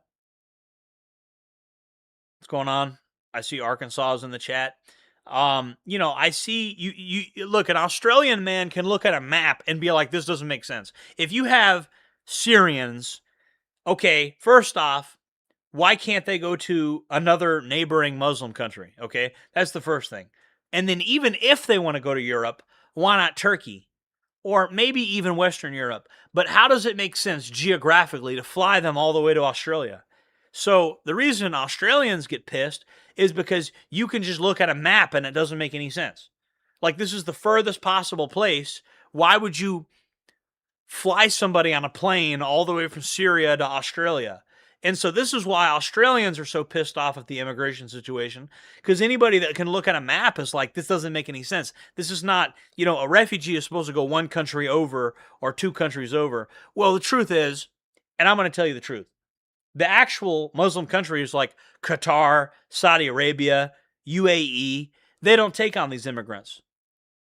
And they've been asked, like, why don't you take on these immigrants? Because they say, well, because they're not good Muslims. So the actual Muslim countries won't take these people. So if the actual Muslim countries won't take these people, Turkey won't take a lot of these people. You know? I mean, you've noticed Turkey won't take a lot of these people. So what ends up happening is the United Kingdom and these other Western European countries are taking immigrants that these countries won't even take. If a Muslim country won't take these immigrants, then you sure as hell shouldn't take them. If Qatar and Saudi Arabia and UAE are not willing to take these people, if Turkey is not willing to take these people, then why should Western Europe take these people? And then so Australians, they get really pissed off because they're like, this is the furthest away possible. Like you're gonna if you're an Australian, you're way far away from the Middle East and North Africa. So why would you send people that far? Unless the goal is just, you're just borrowing trouble. These people don't live anywhere near Australia. And so, yeah, and I tend to agree. Like a refugee, you go to the next country over. That's what a refugee is. Well, it is an invasion. It's a politically financed invasion, and it's mostly men, and it's who benefits from it? It's the corporations that want to drive down the cost of labor. That's who benefits from this. If you're just tuning in, guys, I see there's some new people in here. Please hit the like button. But yeah, that's who that's who benefits from the the immigrant invasion. It's the factories, the business owners. They want cheap and easy labor. And so the people that were born and raised there, they want to be paid a fair wage. So they're just bringing in a bunch of people from third world countries that are willing to work for cheaper. And then, how do they get the public to not even criticize it? Well, you guilt trip people and you have emotional blackmail and you say, you're a racist if you don't support this. Well, in reality, the corporations want a bunch of third world people that they can exploit. So who's the racist now? Because the only reason the corporations and the ruling elite and the rich and powerful want these people in these countries to begin with is so they can exploit them. So you're going to call us racist for not wanting them here, even though the only reason the rich and powerful and the corporations want them here to begin with is to exploit them? How are you going to do that? How are you going to do that? The reason you want them here is so you can exploit them for your labor, so you don't have to pay them as much. But then anybody that doesn't want them here, you're going to accuse them of being racist. I'm sorry, you're literally exploiting these people and then calling the people that don't want them here racist. Like, how do you do that? How do you exploit people from third world countries, but then call the working class racist for not wanting them here? How do you do that? And it's the dumbest thing ever, because by that logic, the very people bringing them in are racist.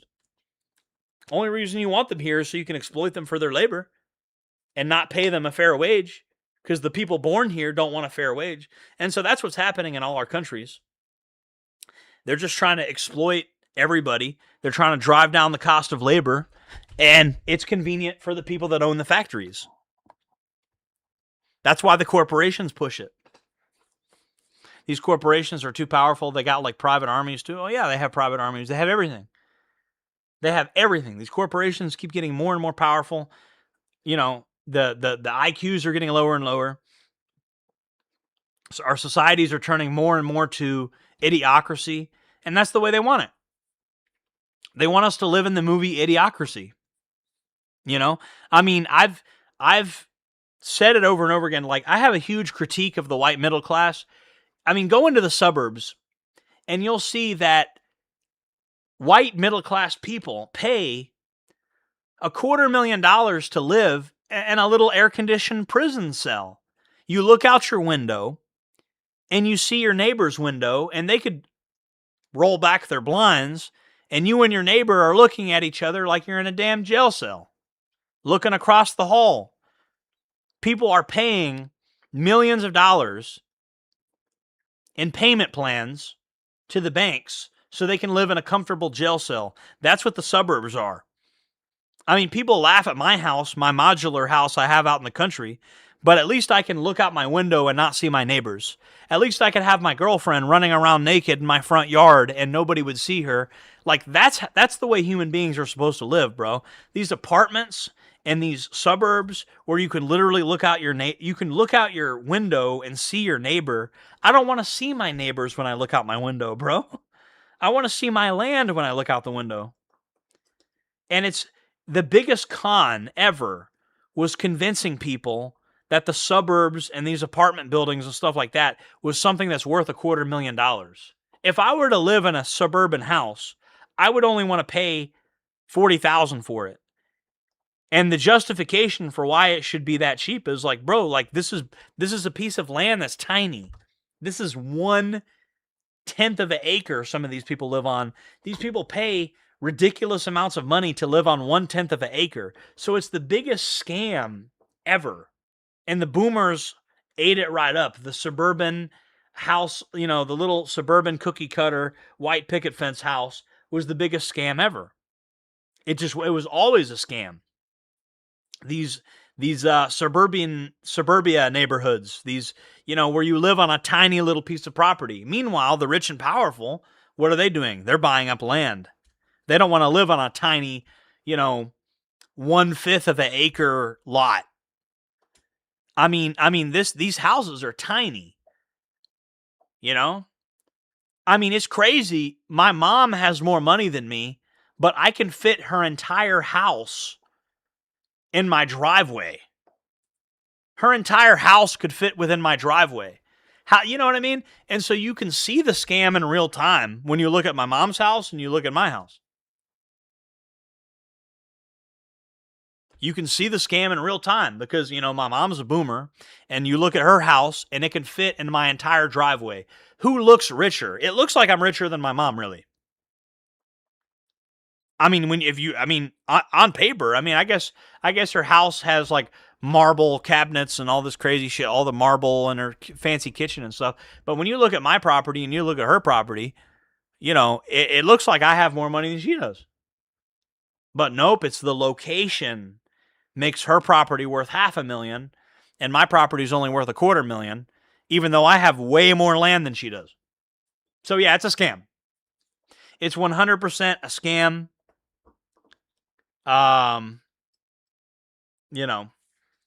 They got to shove all the tax cattle somewhere. Yeah, it's literally, and if you want huge evidence that these people are cattle, bro, these neighborhoods were built on old cow pastures. Literally.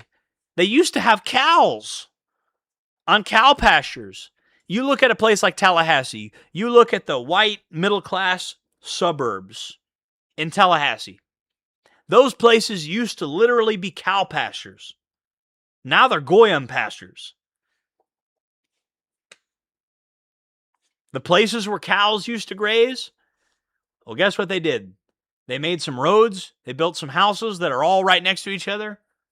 The suburbs, most of the suburbs used to be cow pastures. They used to have cows. Now they have Goyim. They decided Goyim are more profitable than cows. Why have a cow pasture when you can have a Goyim pasture? It's a goy pasture. And it's crazy. These houses aren't even big either. Like, these little houses are not that big. My house is, people call me trailer trash because I technically live in a triple wide trailer.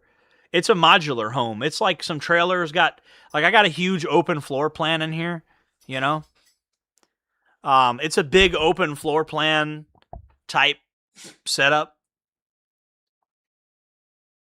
But I don't know. It's just crazy to me how this stuff has just, it's just how the modern world has turned into basically a very comfortable slave plantation, especially for the the boomers, particularly the boomers, but also just people that have, they're the kids of the wealthier boomers kind of live like boomers, and they're going to college and they're getting these nothing, well, I don't even know if that's happening anymore. The sinecure jobs, that might be over with too. Those people might be getting laid off. I don't know. Are the kids of young boomers that go to college for 8 years on their mommy and daddy's money, are they able to get sinecure jobs? That's the thing. I'm not going to lie to you. Most of the people I know that are college educated, younger people, are like useless, bro. Like, they don't know how to do anything. I mean, no offense. If you're a young guy that's college educated, no offense. And I'm sure there's an exception to every rule. But most people I know that have been to college are like, it's a net negative. Like, I don't want to hire anybody that has been to college. It's a net negative. It makes me not want to hire you. You know, I know several people that, you know, I email a lot and then I get on phone calls with a lot that are business owners, and they tell me flat out, they say, I don't even want to hire a person that's been to college unless I have to. Like, if there's like some kind of certification that they have to have in order for me to hire them for a very specific position, okay, then they'll hire them. But if they have the option of hiring a guy that did 5 years in prison or a guy that did 5 years in college, they'd probably rather the guy that's been 5 years in prison, because at least then he worked in the prison kitchen or something. He's got skills with like manual labor. He's got people skills.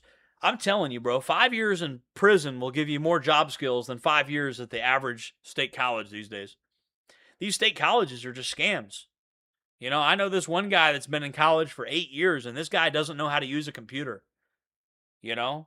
I mean, he'd tell you he knows how to use a computer, but I know he's not, you know, this guy doesn't have, you know, I know a guy that wants to be a filmmaker. He wants to make movies and stuff, but he doesn't know how to use a desktop PC. He doesn't know how to hold a camera. He doesn't know how to, you know. So again, bro, I know somebody that dreams of being a filmmaker. He's been in college for 8 years doing like art school, and he doesn't have any like skills that would actually, I mean, you've been in college 8 years, you haven't picked up any skills that would get you any further to actually having your dream job. And it's like that, if that's not a scam, I don't know what is. You know? So yeah, I'd say 5 years in prison is more useful than 5 years in college. I would say that for sure. Like if I had to pick between 5 years in prison and 5 years in college, as far as who I hire, I'd pick the guy with 5 years in prison. You know? But I get all kinds of interesting emails. I get emails from business owners. I got one guy I talked to that owns a medium-sized business. And like I said, he flat out told me, he says, I do not want to hire college-educated people unless I have no choice for a specific position that requires certifications. So yeah, college, waste of time. If you're just tuning in, guys, please hit the like button. It helps big time. We're going to be cranking out a lot of videos in July. I got a lot of interesting videos coming up. Everyone I know that went to college can't use a wrench. Bro, I don't, you'd be surprised how many people born in the late 90s, early 2000s can't use a hammer and nails, don't know how to use a shovel. You know? I mean, you can tell a guy that has watched TV to, like, all his childhood is in front of the television. You could just tell. And the reason you could tell is because there's just something about the way they think. Just kind of staring at the ceiling, doom scrolling, unable to commit to any task, just has to be told what to do, looks at all work as, you know, just some kind of chore, you know? I mean, it's like, it's basically, there's people that just never grew up and they still think that there's adults and kids and they view themselves as a kid. It's terrible. Yeah, the convenience culture is terrible, you know? It's even with the boomers, and the boomers are the ones we got it from. You know, I was talking to my mom the other day. My mom was like, you're dating a new girl again? And I'm like, yeah, I am. I'm dating a new girl. It's been a year since I've been with Nicole.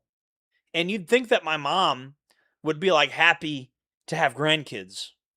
You know what I mean? Because what really matters in this world is not your material possessions. What really matters is the relationships, your kids, your wife. That's what brings you happiness in this world, not material possessions. Material possessions are great, especially if you can enjoy them with your kids and your wife.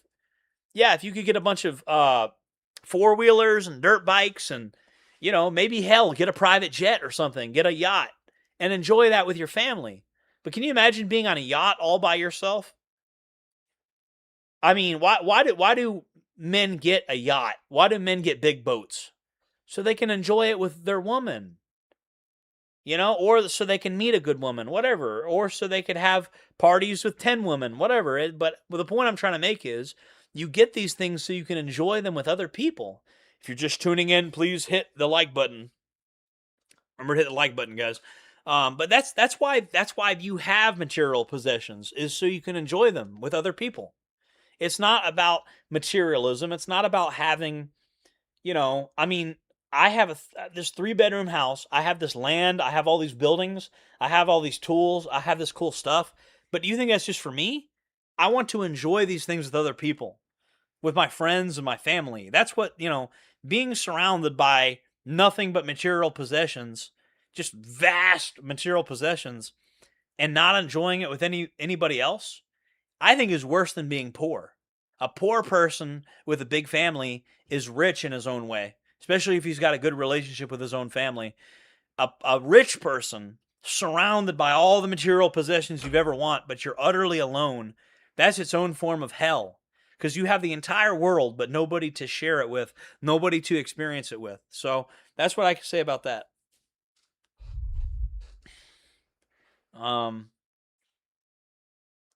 But anyways, let's figure out what Valhalla's saying. He was recently on one of his shows, showed his grok history on accident, and leaked all the details to his contract with the Daily Wire, and some very embarrassing questions that he's been asking grok. All right, it says here, Daily Wire's newest hire, who goes by the stage name Matt Nuclear, had his conversations with grok. Matt Nuclear, the terms super of his hire based, at the Daily Wire, ultra bizarre parasocial interactions with the AI. The contract, which can be read in a thread posted by the UnF America Tour Twitter account in the reply below, shows that Matt had to sign over his name, image, and likeness alongside all the branding for his show. You guys want to see my ChatGPT history? There it is, all right there. USB extender, laptops, freedom versus security debate, forced integration versus segregation, Bulgarian yogurt, sour taste. Yeah, I didn't know Bulgarian yogurt was supposed to be sour. Testosterone and social influence, bodybuilder diet overview, microwaving eggs explained, possible causes of fatigue, dawa and lifestyle overlap.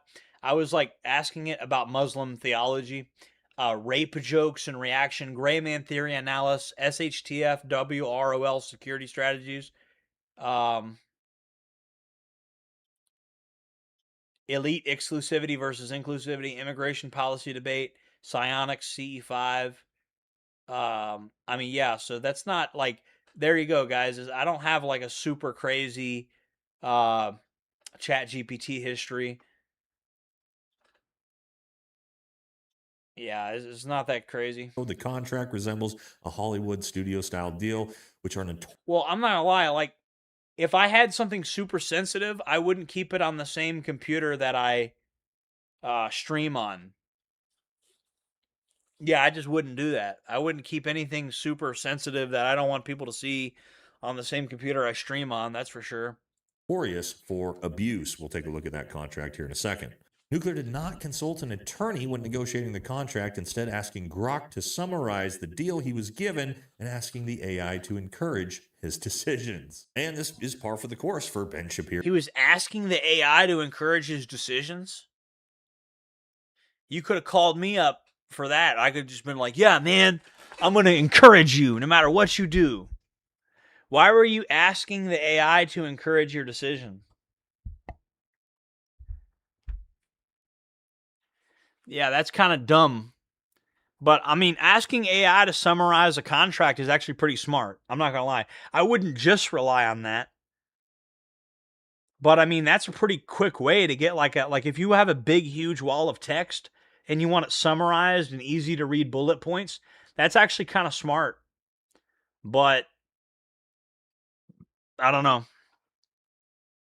Poor Southern girls are still a viable option. Phantom, just use your best. Yeah, look, I've been big on the writing female inmates thing. I've told you guys how to do that. The writing female inmates thing is pretty badass. If you are tuning in, please remember to hit the like button. in the Daily Wire. The like button is Candace free, Owens, guys. Brett Cooper both left the Daily Wire for the like button is free. It doesn't cost you anything. You don't have to send a super chat or anything like that. Just hit the like button. If you want to send a super chat, you can, but I don't make people get those. Just the like button's free, you know? Hit the like button. That's all you got to do.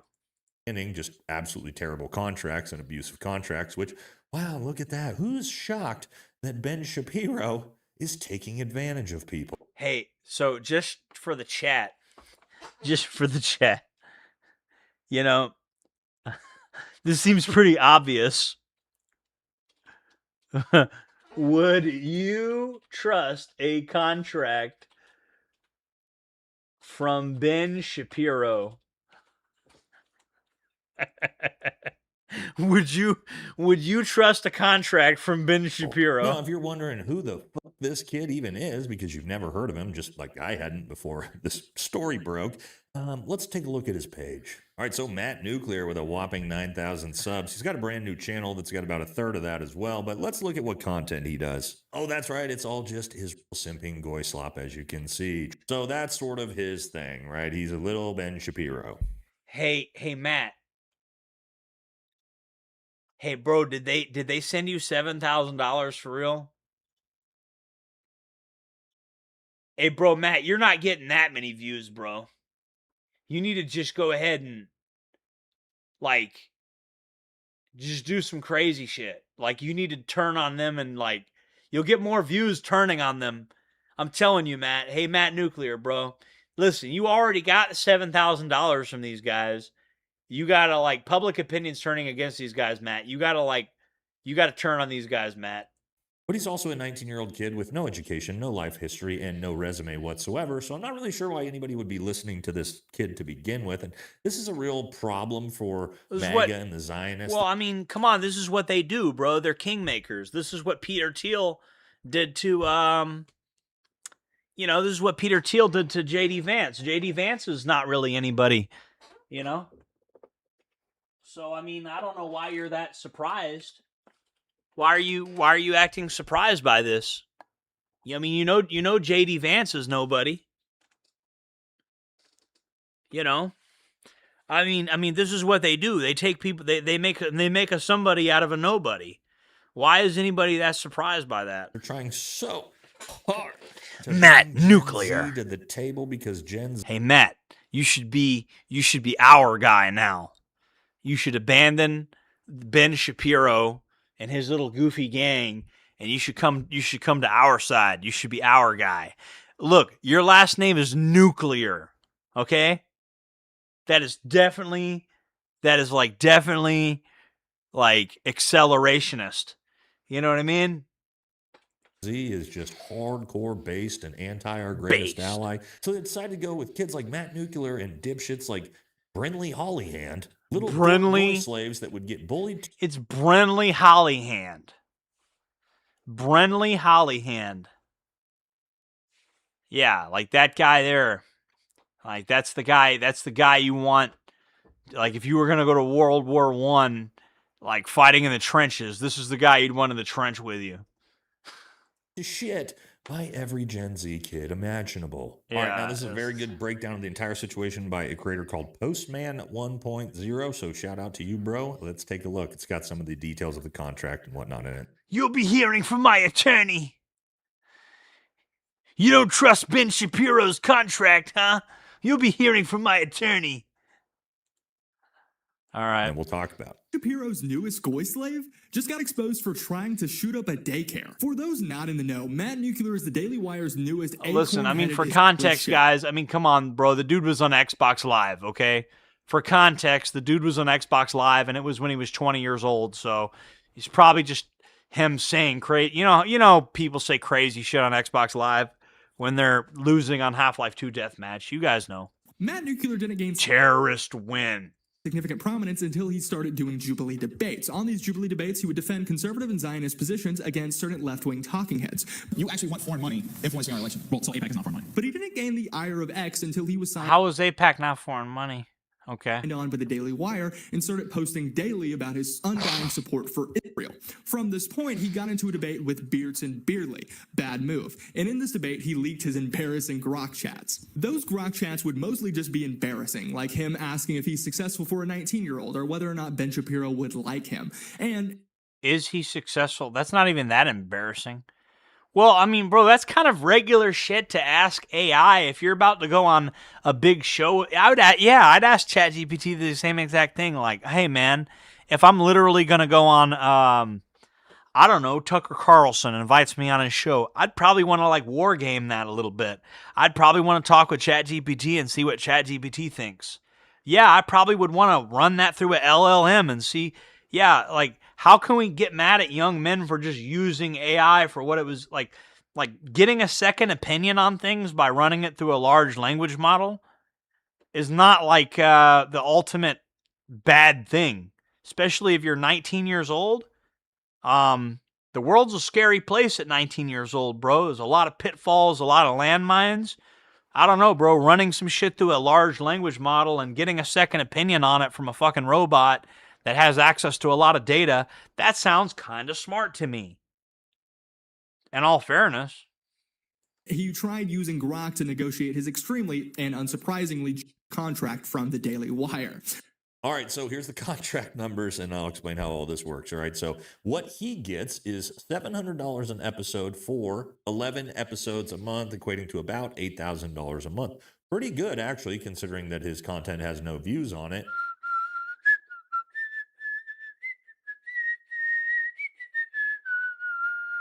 So while that may sound pretty good, if he ever were to blow up into a pretty decent sized creator, he would never make more than $8,000 a month working for the Daily Wire forever. Even if he was making $100,000 a month, that's what he would be capped at. All right, and then the Daily Wire gets 100% of the IP in perpetuity. They own anything he ever creates, including secondary channels he puts out himself going forward. And they own his name, his image, his likeness, all to be used for marketing. And they essentially take 95% of the revenue. So extremely predatory style contract. And then you get somebody who's an up-and-comer who is not quite making that much money yet, but maybe you think has the potential to 10, 20x that. And you will always own everything about them and essentially 95% of the revenue of the money that they make.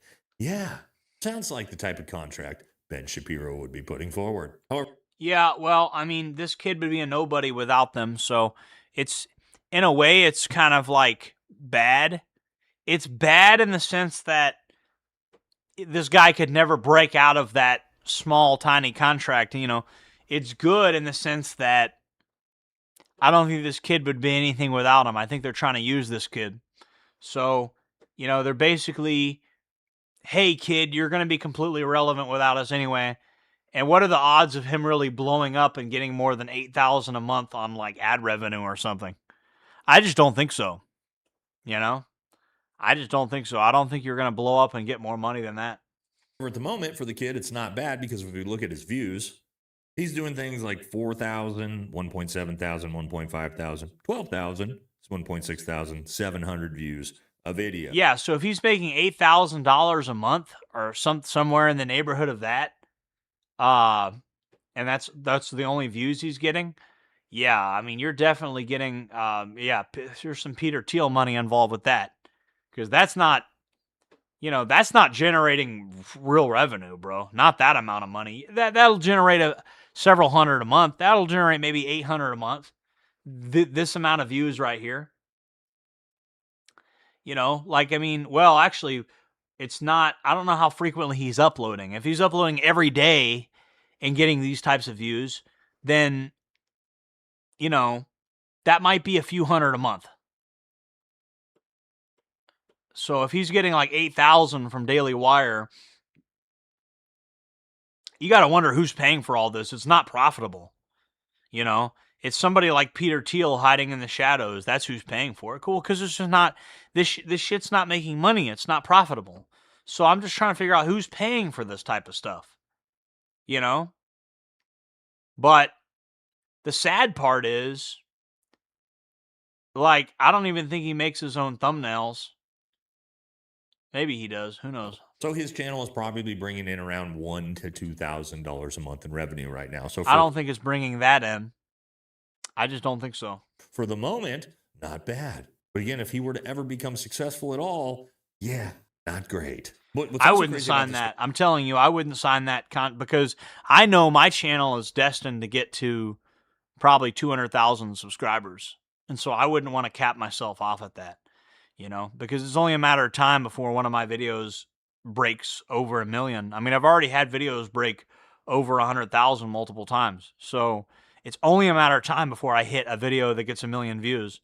And you guys that were subscribed from the beginning, you guys are going to be real happy when you guys know you're one of my original subscribers. Where's the money in the acceleration? James Mason lived off food stamps. It's guerrilla warfare. You got to get what you can get. You understand? You got to do what you got to do to survive. It's guerrilla warfare. You got to take what you And I say don't do it. But if you do it right.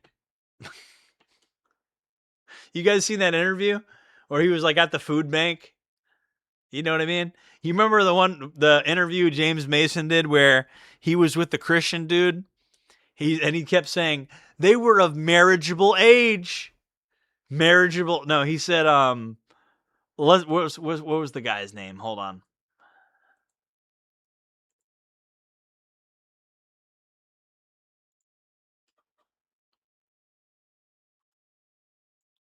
Hold on. I forgot the dude's name. I had my Telegram open. Marriageable age, Bill. I think his name is Bill. Look at my chat. Look at all these radical extremists in my chat. Look at this. Look at all this radical extremism. These people, political terror is the only thing they understand. What? That's so radical. All these radical people in my chat. How did they get in there? That's crazy. My chat has been taken over by these right-wing radicals. Which, for the record, I want to be within compliance of YouTube's community guidelines. So I would never endorse these radicals, because then I'd be in violation of YouTube's community guidelines, and we don't want to do that. We would never do anything like that. We want to make sure our channel always stays within the YouTube community guidelines. I read Siege when I was 20, but I've mellowed out and committed myself to the demographic game. Siege. Oh yeah, that Siege book. Yeah, I've heard of that. I've heard of that Siege book. It was written by that James Mason guy. I have heard of that book. I would never promote such a book on YouTube because I don't want to violate the community guidelines. But I've heard of that Siege book. You shouldn't read that Siege book. Don't read the Siege book. Don't read it. Anyway. As you think about the Daily Wire as an organization, you're trying to take this company public. That's how massive it is, supposedly. We'll talk about that next. And you can't even do a simple background check on people you're hiring onto your show? They were of marriageable age, Bob. Marriageable age, Bob. How old was the Virgin Mary when she gave birth to Jesus, Bob? Yeah, that was funny. How old was Elvis when he was married to Priscilla, Bob? I took a plea deal to save my life. That's what he said. That was crazy. It was Bob Larson. Yeah, you're right. Wouldn't have been hard to find out that this kid's been arrested before for domestic terror. See, what you need to read is my book. I have a book called The Theocrat, and I compare everything Jesus did with everything the painter did. In my book, The Theocrat.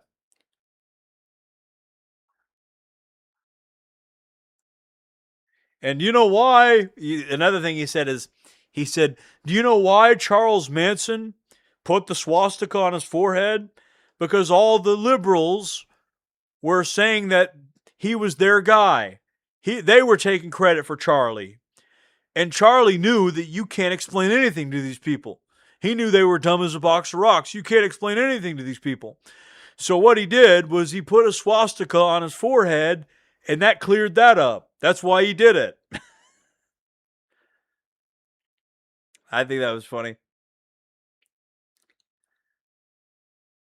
And you know, Jeffrey Dahmer, he's a product of the system you created. You people created the system.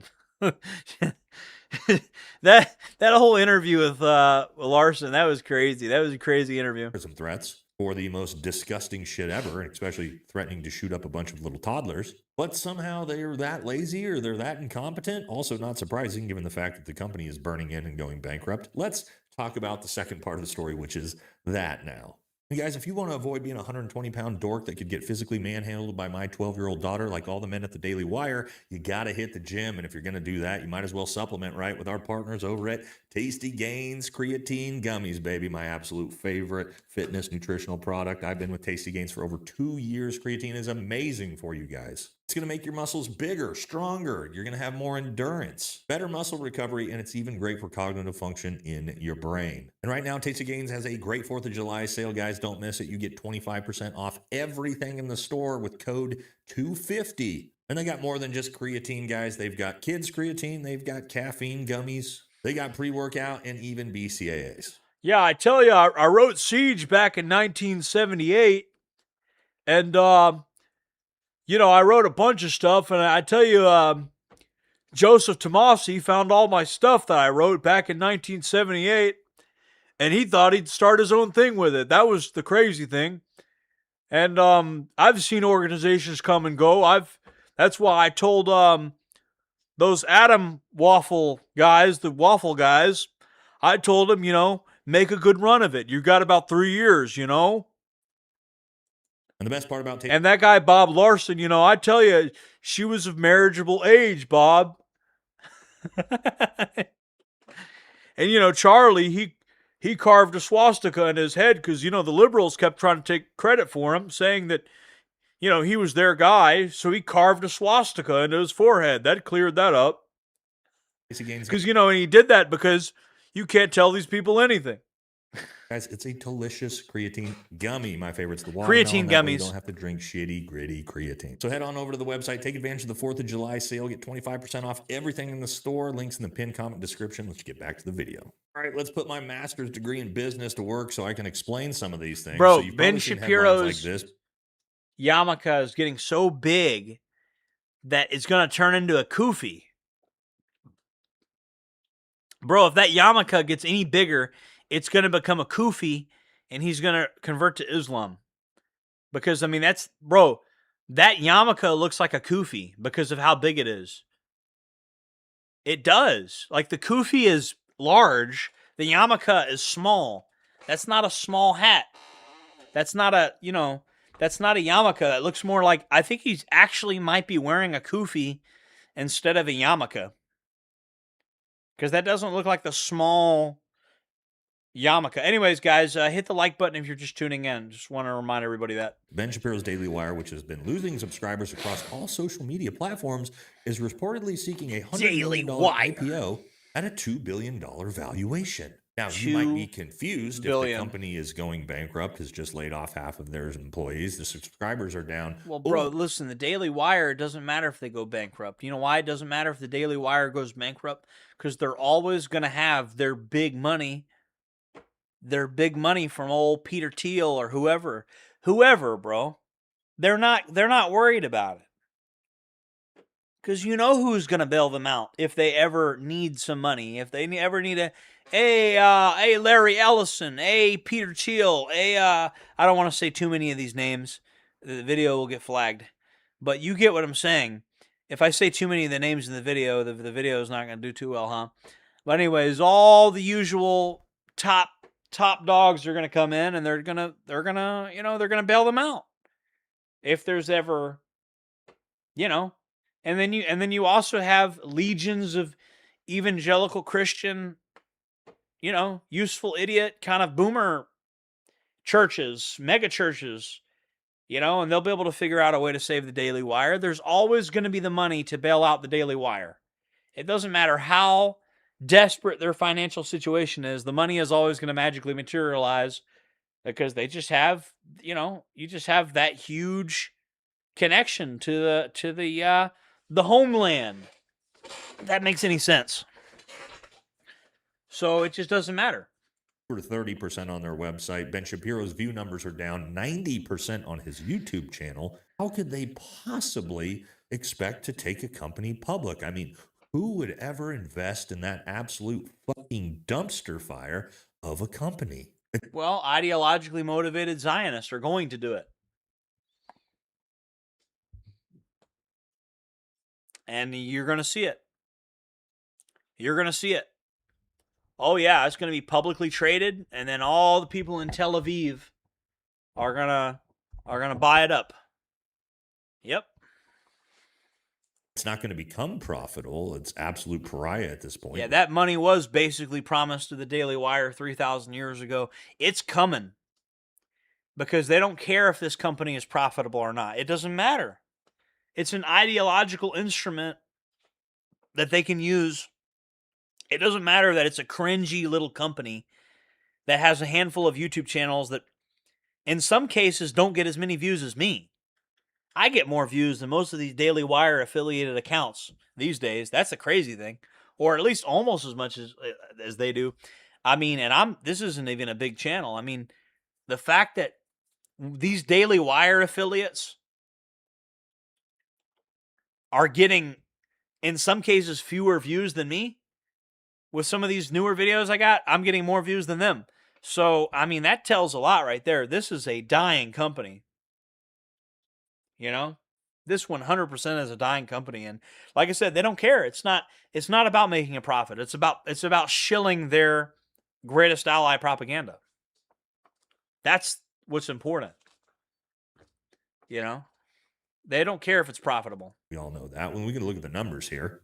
Right, it says here, the Daily Wire is in serious trouble. Ben Shapiro's company is desperately shopping for over $100 million in strategic investors and aiming for an IPO within the next 2 years. An IPO is when you take a company public. And let me explain that real quick. The reason why you want to take a company public from being a private company is because you need to raise money. That's the entire point, right? So you're looking for public investors so you can raise cash flows to drive your business. Now, typically the reason why companies are doing this is because they are growing so fast that they need more money to massively expand the company, and that's why they do this and go public. Otherwise, a lot of companies don't need to do this and will just stay private. So again, it's a little bizarre. Well, SpaceX is doing it in part because, SpaceX can't make money faster. They see profit in the future, but they need to do so much experimentation to get to the point where they'll be profitable that it's not profitable in the short term. At least that's why SpaceX is going public. But then again, who knows? SpaceX might just be a gigantic rug pull. It might be a bust. Space exploration may not be that profitable from a capitalistic perspective. Think about it. Well, I think it could eventually be profitable getting raw materials off of other planets. Yes. But within the time frame of like your lifetime, probably not. I just don't know. But I don't know. Do you think we're going to be mining raw materials from Mars in our lifetime? I don't see it happening in our lifetime. Unless you started having a eugenics program where you have the smartest people having the most kids. Stop having, it seems like right now, I don't know what the hell is wrong with the ruling class, because the ruling class is like, let's have all the dumb people have as many kids as possible. And I don't understand how that's going to help the economies of the future. I don't understand how that's going to be useful in a world that's increasingly the work is being replaced by robots. So what value is there in having as many dumb people as possible? I don't understand the long game with that. Why are the elites making that decision? Anyway. Or that a company that is failing and obviously not profitable and going bankrupt would be seeking to go public. But it's because nobody will invest in the company in the private investment market. So paid subscribers have collapsed, down more than a third. It's actually closer to about 40% drop in the last year, from their peak to just 770,000. No growth in 2 years. It's not no growth, it's massively negative growth. And you can see the chart here. They peaked in 2024 at 1.26 million. And since then, they have dropped down to 771,000. Now, you might think, well, that is a ton of subscribers still. Well, yeah, but it depends on how big your company is and how fast you grew it, because now 770,000 subscribers could make you non-profitable, which is the case right now. Yeah, but I mean, they're all bot accounts anyway. I don't even think they're real accounts. Also, keep in mind in 2026, Daily Wire has done massive sort of blowout membership sales. I see it all the time, right? They're offering Daily Wire memberships to 50 to 80% off. They're also giving a ton of them away for free. So these numbers are actually massively artificially inflated too. And the reason why they would do that and try to fluff up the numbers of subscribers. Who would pay for a Daily Wire subscription? Who would pay for that? I mean, even if you kind of like Ben, which I don't know that many people that really like Ben like that, but who would pay for a Daily Wire subscription? Who would pay for that? You know? Oy vey. Through giving away basically subscription. Can I get a oy vey? They want to be able to take that to investors and say, see, look, this is how many subscribers we have at this much money. But what they don't know is that all those subscriptions, when the cost goes back up to 100% or they're no longer free, all of those people will cancel their memberships. But it's completely designed to basically try to lure in investors. But like I said before, who in the world would invest in a failing company, especially investing $100 million to be able to take the company public when it's obviously going to burn in immediately, and it will IPO and immediately tank into the abyss, and everybody's going to lose all their money? And the reality is, it'll be some Zionist billionaire that'll swoop in and pay, $1-2 billion so that they can continue to keep the Daily Wire afloat. That's what I just told everybody. They're always going to have some. There's always going to be a guy like Teal or Ellison or Page, and I don't want to say their full names because I don't want the algorithm to punish me, but there's always going to be somebody like that with this type of company, because this is a propaganda arm of our greatest ally. So that's why they're never going to have an issue. You get what I mean? They're never going to have an issue getting more of that shit. Keep it as a Hasbro mouthpiece propaganda network. That is currently what is happening. The company is not profitable. Oh, by the way, guys, if you want to know my take on the NoFap thing, bro, when I was in prison, the biggest, strongest, most muscular men I've ever met were fapping all day. They had the magazines in their cell, and they'd put the sheet up on their window so nobody would interrupt them. Yeah, so the NoFap thing is like, I think it's bullshit. I think it's not scientifically accurate, because the biggest, strongest, most badass people I met were fapping all day. And if you have extremely high testosterone, you're going to want to all day anyway. So I don't think that's necessarily accurate. If you have extremely high testosterone, you're going to want to, shoot everywhere. Let me put it that way. You're going to want to all over the place. So yeah, the biggest, strongest guys I know in prison, huge Hulk-looking dudes, and they weren't on that NoFap stuff. They were in their cell. They had the sheet up on their window, and they were spending time with the magazines, bro. Absolutely. They were jerking off the magazines all day. So that's what I saw in prison. So the idea that NoFap is this thing, everybody I know that does the NoFap thing is a guy that's trying to become a badass. But all the actual badasses I know laugh at NoFap.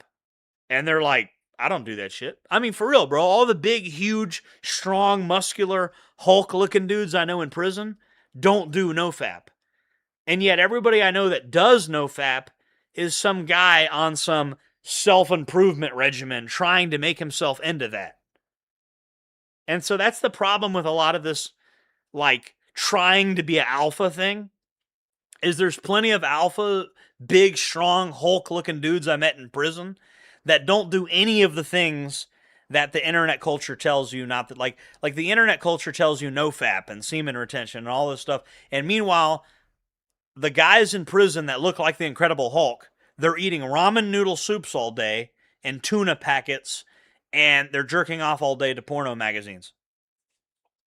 I'm telling you, bro, like that's the truth. That's what I saw in prison. They're making goulashes out of ramen noodles, tuna packets, Cheetos that are crushed up, and they're eating like extra beans from the chow hall, and then they're like, they're jerking off all day to porno magazines like 8 times a day. Because these guys you're basically so hulked up and shredded that I have no choice but to turn you into a legend. Anyways, the hulked up, shredded, big, huge, muscular dudes I met in prison, they didn't follow any of these rules of the internet manosphere, all this semen retention, all this crap. They didn't follow any of that. They're in the cell all day long, hanging out with the girly magazines. I'm telling you, bro. I mean, they're doing it 10 times a day. Talk about no fap. Bro, these dudes are doing it way too much. And their testosterone's so high, their libido is so high, they'll do it one time, and then they'll go again for a round 2. And so, yeah, the idea that you're going to become more masculine by, like, never jerking off, I don't see any scientific evidence for that. I didn't see any evidence for that in prison. And I've even seen, like, Men's Health magazines say it's good for your prostate and stuff. So, I mean, all the scientific data I've looked at is that no fap is nonsense. You know, that's all this data that I've seen is that no fap is nonsense. And people are going to get mad at me when I say that. But like I said, the biggest, strongest, most muscular men I've ever met would jerk off like 10 times a day. Because they'd be in their cell with the magazines, and they'd just be in there all day. And every time they'd go to the canteen once a week, they'd get an entire bottle of lotion. Like, god damn, bro.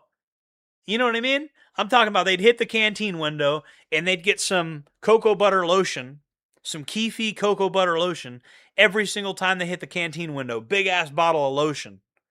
Or they'd get 4 of the small ones. But it's like these dudes had a lot of lotion and a lot of baby oil, and they'd constantly be buying that. You know? I mean, I don't want to get too graphic. I don't want to tell you guys, I don't want to talk about this all day, but I'm just letting you know, bro. If you have extremely high levels of testosterone, you're going to want to shoot your stuff everywhere. You know? I mean, and if you got a girlfriend, you're going to want to be, you know, you're going to want to be giving her hell 10 times a day. If you got a hot girlfriend and you have high levels of testosterone, so this whole like semen retention thing, like, I don't know, bro.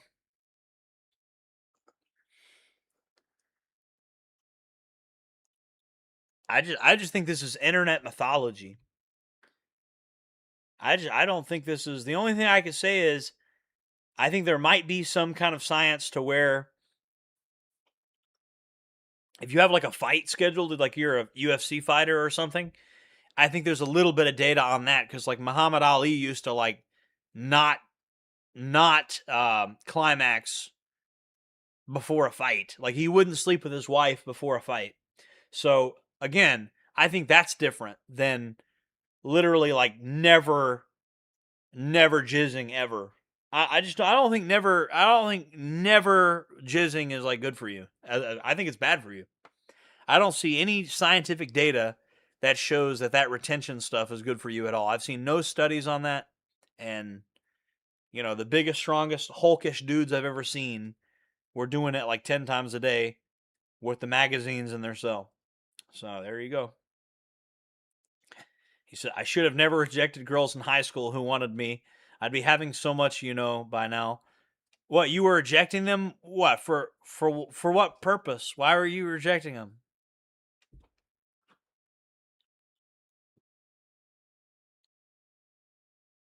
Any money. They're losing money hand over fist. They're laying off half of their employees. But somebody like Larry Ellison could very well swoop in and save the day. And that's probably what you're actually going to see when this happens. Yeah, I mean, they look out for each other, bro. Like I just said, the companies, it doesn't matter.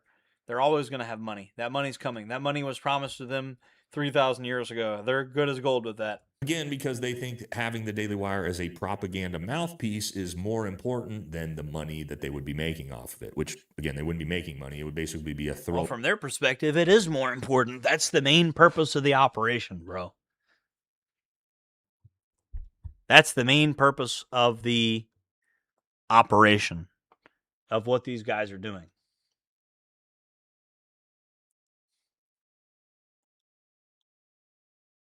Away $2 billion to try to keep the company afloat. My son's going to have lots of testosterone.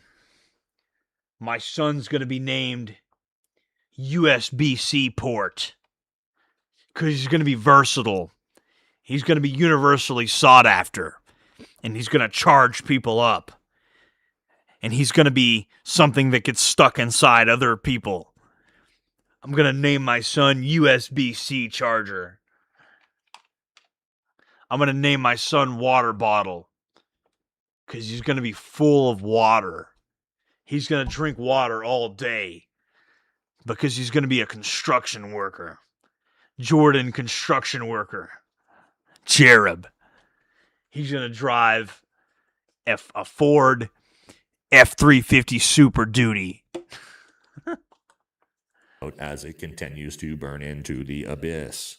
Now, aside from the actual website subscriptions that are down nearly 40%, I'm going to continue to tank, right? We're going to see that continue to do this down to probably zero eventually. We wouldn't ever expect to see in the current climate for that to reverse. You also have just the numbers of these YouTube channels that are also run by the Daily Wire. Now, we've shown this a dozen times to show you Daily how Wire. bad Ben Shapiro's channels have died. 7 million subscribers. 7 million subscribers. That's absolutely 7 million.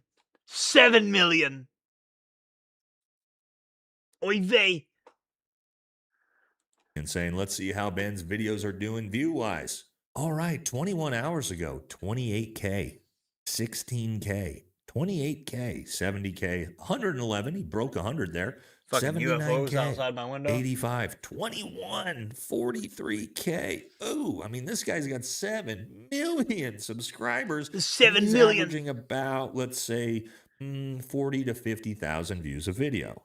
Now, yeah, those are bot accounts, bro. There's no way he's got 7 million subscribers. $2 billion company. I don't have not real. hundreds of employees. It's just dipshit Nate in his studio behind the camera. I do all my own editing. That's it. It's just me. And let's see my numbers compared to Ben Shapiro. Well, subscribers, I have 1/14 the subscribers of Ben Shapiro. So you would expect I would have 1/14 the views, right? All right, well, my video 22 hours ago has done 190K, 170K, 139K, 111, 176, 135, 112, 195, 153, 208, 194, 243. Oh, 273. eyebrows on him, bro. As you can see, just me, just the guy behind the camera is averaging 3 times the views as Ben Shapiro's YouTube channel. That's probably not great. And he's one of the highest performers out of all the Daily Wire. Here's the comment section with Brett Cooper. Oh, no, it's not Brett Cooper. It's whoever this is. What's her name? Reagan Conrad, huh? 3.6 billion subscribers. Oh, my God. You would expect to see massive view numbers on a channel this size. How we doing? I'm telling you, bro, it's bots. It's got to be bots. Daily Wire. Oh, 25K, 11K, 11K, 13K, 11K, 11. Bro, these people barely get any more views than I do. And they have millions of subscribers. I have 10,000, or no, I'm at 11.5 now? Yeah, I'm almost at 12,000. Yeah. So I have almost 12,000 subscribers. I'll have 12,000 soon. Watch. And I don't know. My videos are doing better than these people's. And I upload almost every day too. These people only upload like a couple times a month. You know what I mean? So, I mean, this is just a bit crazy, isn't it? People with these millions of subscribers and they're only getting a couple thousand views, like 11,000 views here and there. It's pretty crazy. Okay. 16K, 12K, 8K. Oof. Channel with over 3 million subscribers averaging 10,000 views a video. I think my channel was averaging 10,000 views a video. That's what I mean, bro. I'm telling you, bro, that absolutely there's bot accounts. involved, like robot accounts. So how is anybody like they watching went the to these Daily people in India and said, we're going to make a bunch of new YouTube accounts and we're going to subscribe to Ben Shapiro. That is everybody go today. Today, everybody you see, there is a laptop in front of you. Today, your goal today is to make a Gmail account and then log into the YouTube, make a YouTube account, and subscribe to Ben Shapiro. That is the goal for today. And then the lady will bring you a new laptop and you do it again. I tell you today, what we're going to do today, we're going to bring the laptop in on a conveyor belt, and everybody are going to take your laptop and make a new YouTube account, and you subscribe to Ben Shapiro, and then after you're done, we bring in a new laptop, and we plug it into a new cell phone or a new IP address, and then you subscribe to Ben Shapiro again. And we keep doing this, and we get paid $5 per hour to do this. Yeah, like basically, you already know there's like several million of those subscribers are Indians making new YouTube accounts on like 8 different cell phones. Each Indian gets 20 different cell phones, and then subscribes with all 20 of their YouTube accounts. You take all the 20 of the cell phones, each cell phone, and you use it to subscribe to Ben Shapiro. And then you take each cell phone and you take the VPN and you make a new Gmail account on the VPN. You make a new YouTube account, and then you subscribe to Ben Shapiro again on the VPN.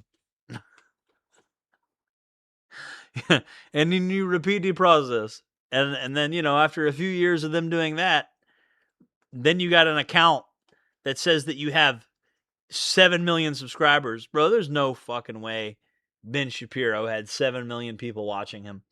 I refuse to believe that. I just do, bro. I just refuse to believe that Ben Shapiro, absolutely, they have that shit rigged. Absolutely, they have that rigged. Ben Shapiro is not smart. He's not funny. He's not entertaining.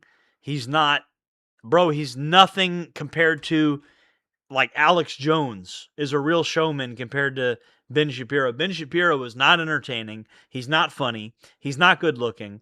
There's nothing about him. I'm not saying that he can't be successful on YouTube. What I am saying is there's no way he's getting 7 million people watching him. No way he should have 7 million subscribers, bro.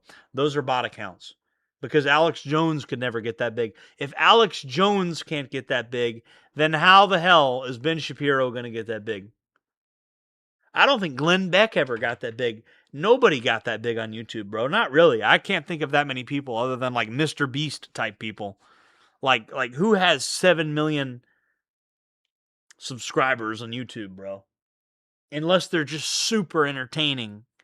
Or like if there's somebody like literally a rock star, bro. Like literally a crazy rock star.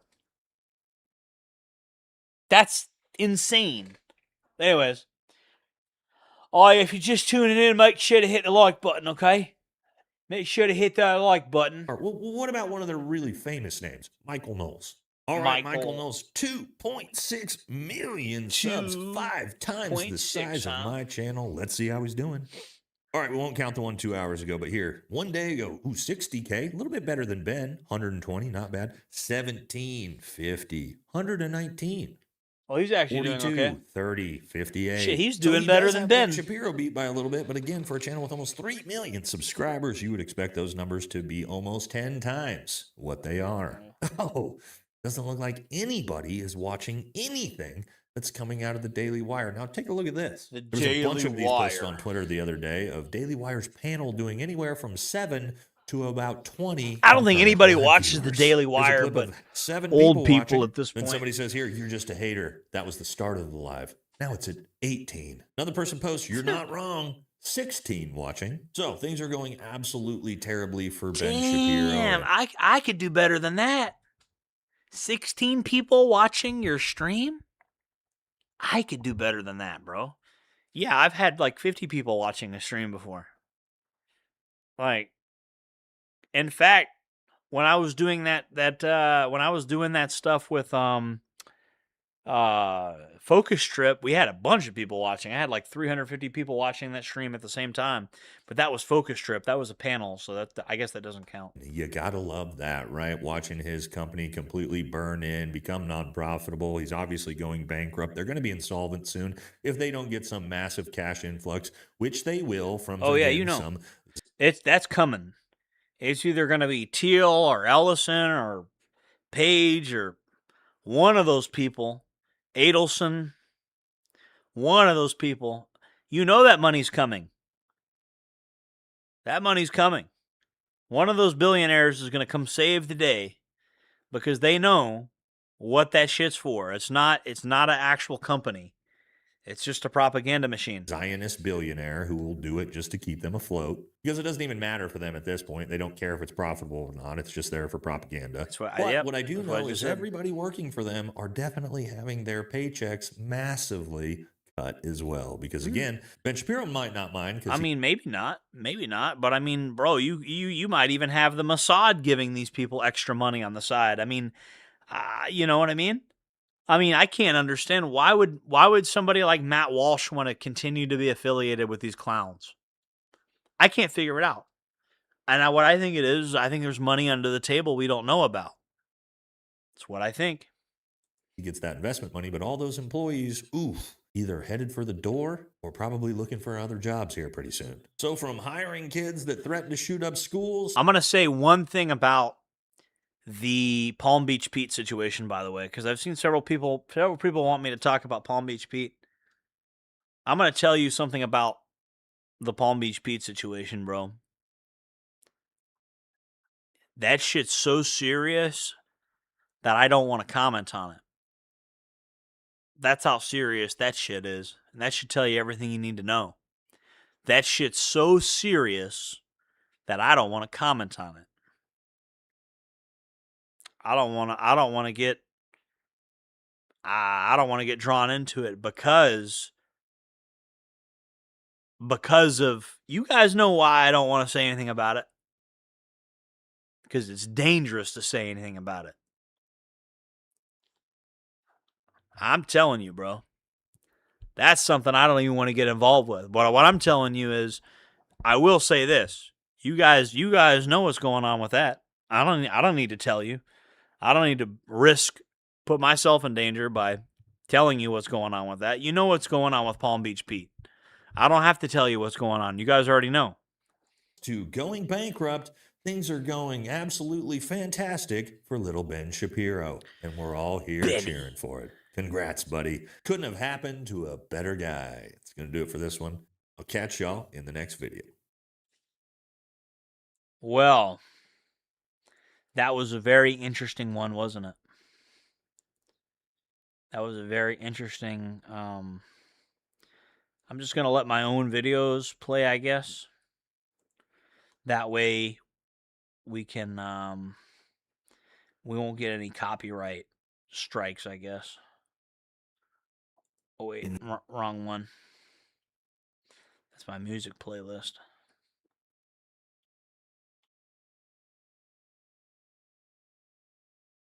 Here we go. What's going on, YouTube? Just let my own videos play. Oh, that's not the playlist.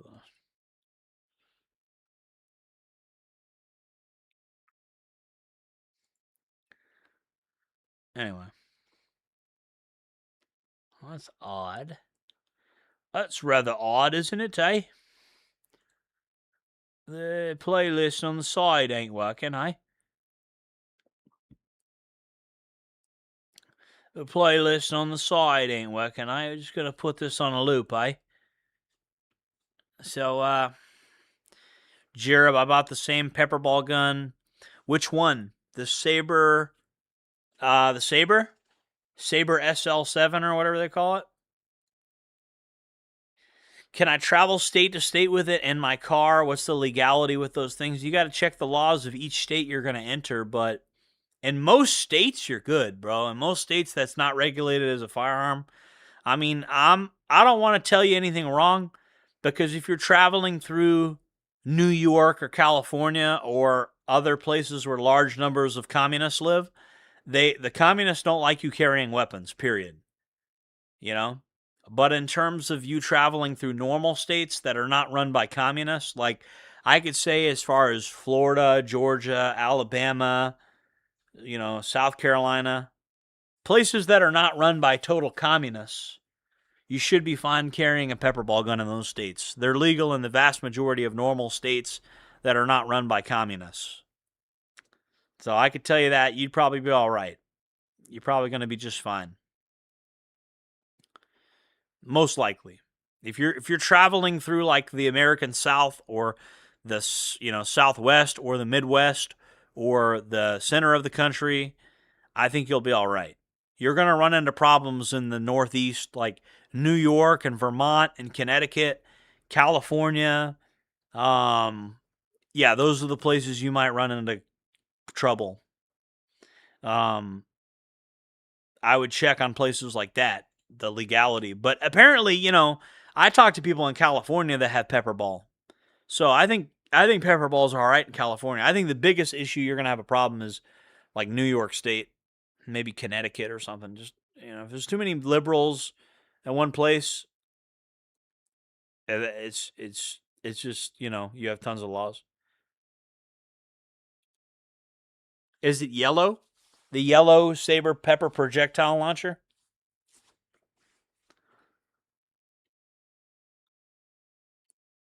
I mean, it's advertised as being legal in all 50 states, but, I wouldn't, I would check. I wouldn't bet my freedom on that kind of advertising.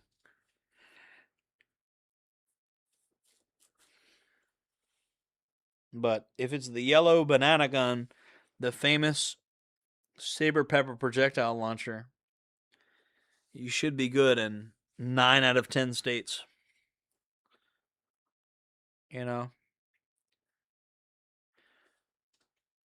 Boom! This guy totally wrecked my fence. Totally wrecked my fence, guys.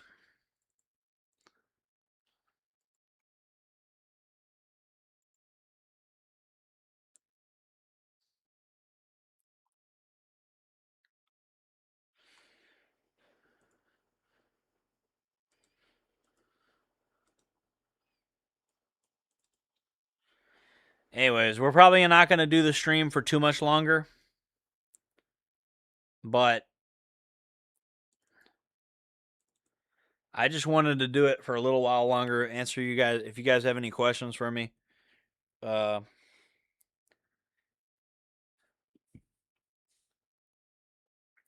Yeah, that is cool about living in the Deep South. The cops don't care.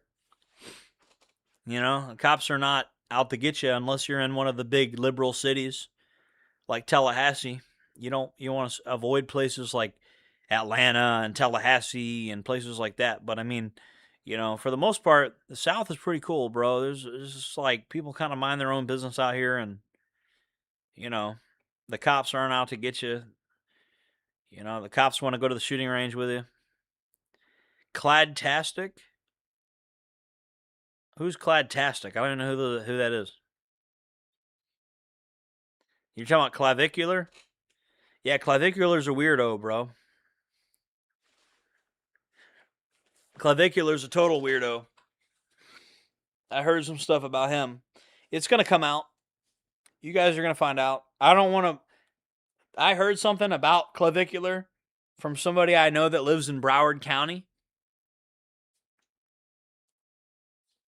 So that's somebody I know that lives in Fort Lauderdale. Told me all about Clavicular. And I don't want to put his business out there. I don't want Clavicular to like sue me or something, because I know that Clavicular is buddies with, well, actually, I don't even want to say that. Not buddies with, but Clavicular has ties to somebody that has ties to Mr. Teal. And Clavicular is tied in with, he's tied in with some organized crime people that are affiliated with a certain very small country in the Middle East that I'm not a big fan of. He's involved with the people you think he's involved in. Let me put it that way. Yep. But not only that, Clavicular is a very weird guy, and you're going to find out just how weird he is. It's going to come out eventually. He won't be able to hide it much longer. But Clavicular is every bit as weird as you probably think he is. Let me just put it that way. You know, without putting his business out there, without risking him suing me. I'm not worried about him suing me. I'm worried about his handlers suing me. His handlers are very litigious, and they own several clubs in Miami. I'm going to put it this way. You notice when Nick and, what's his name? Nick and Sneeko, when they were in Miami and they played a certain song in the club, you notice how they got kicked out of every club in Miami? And the mayor was like, we don't tolerate this song. This is an offensive song. I'm going to make sure every club in Miami kicks them out. And they got kicked out of every club in Miami, bro. You know what I mean? And if you want to know who's behind it, it's some people I don't like behind it. And they don't like me either. You know?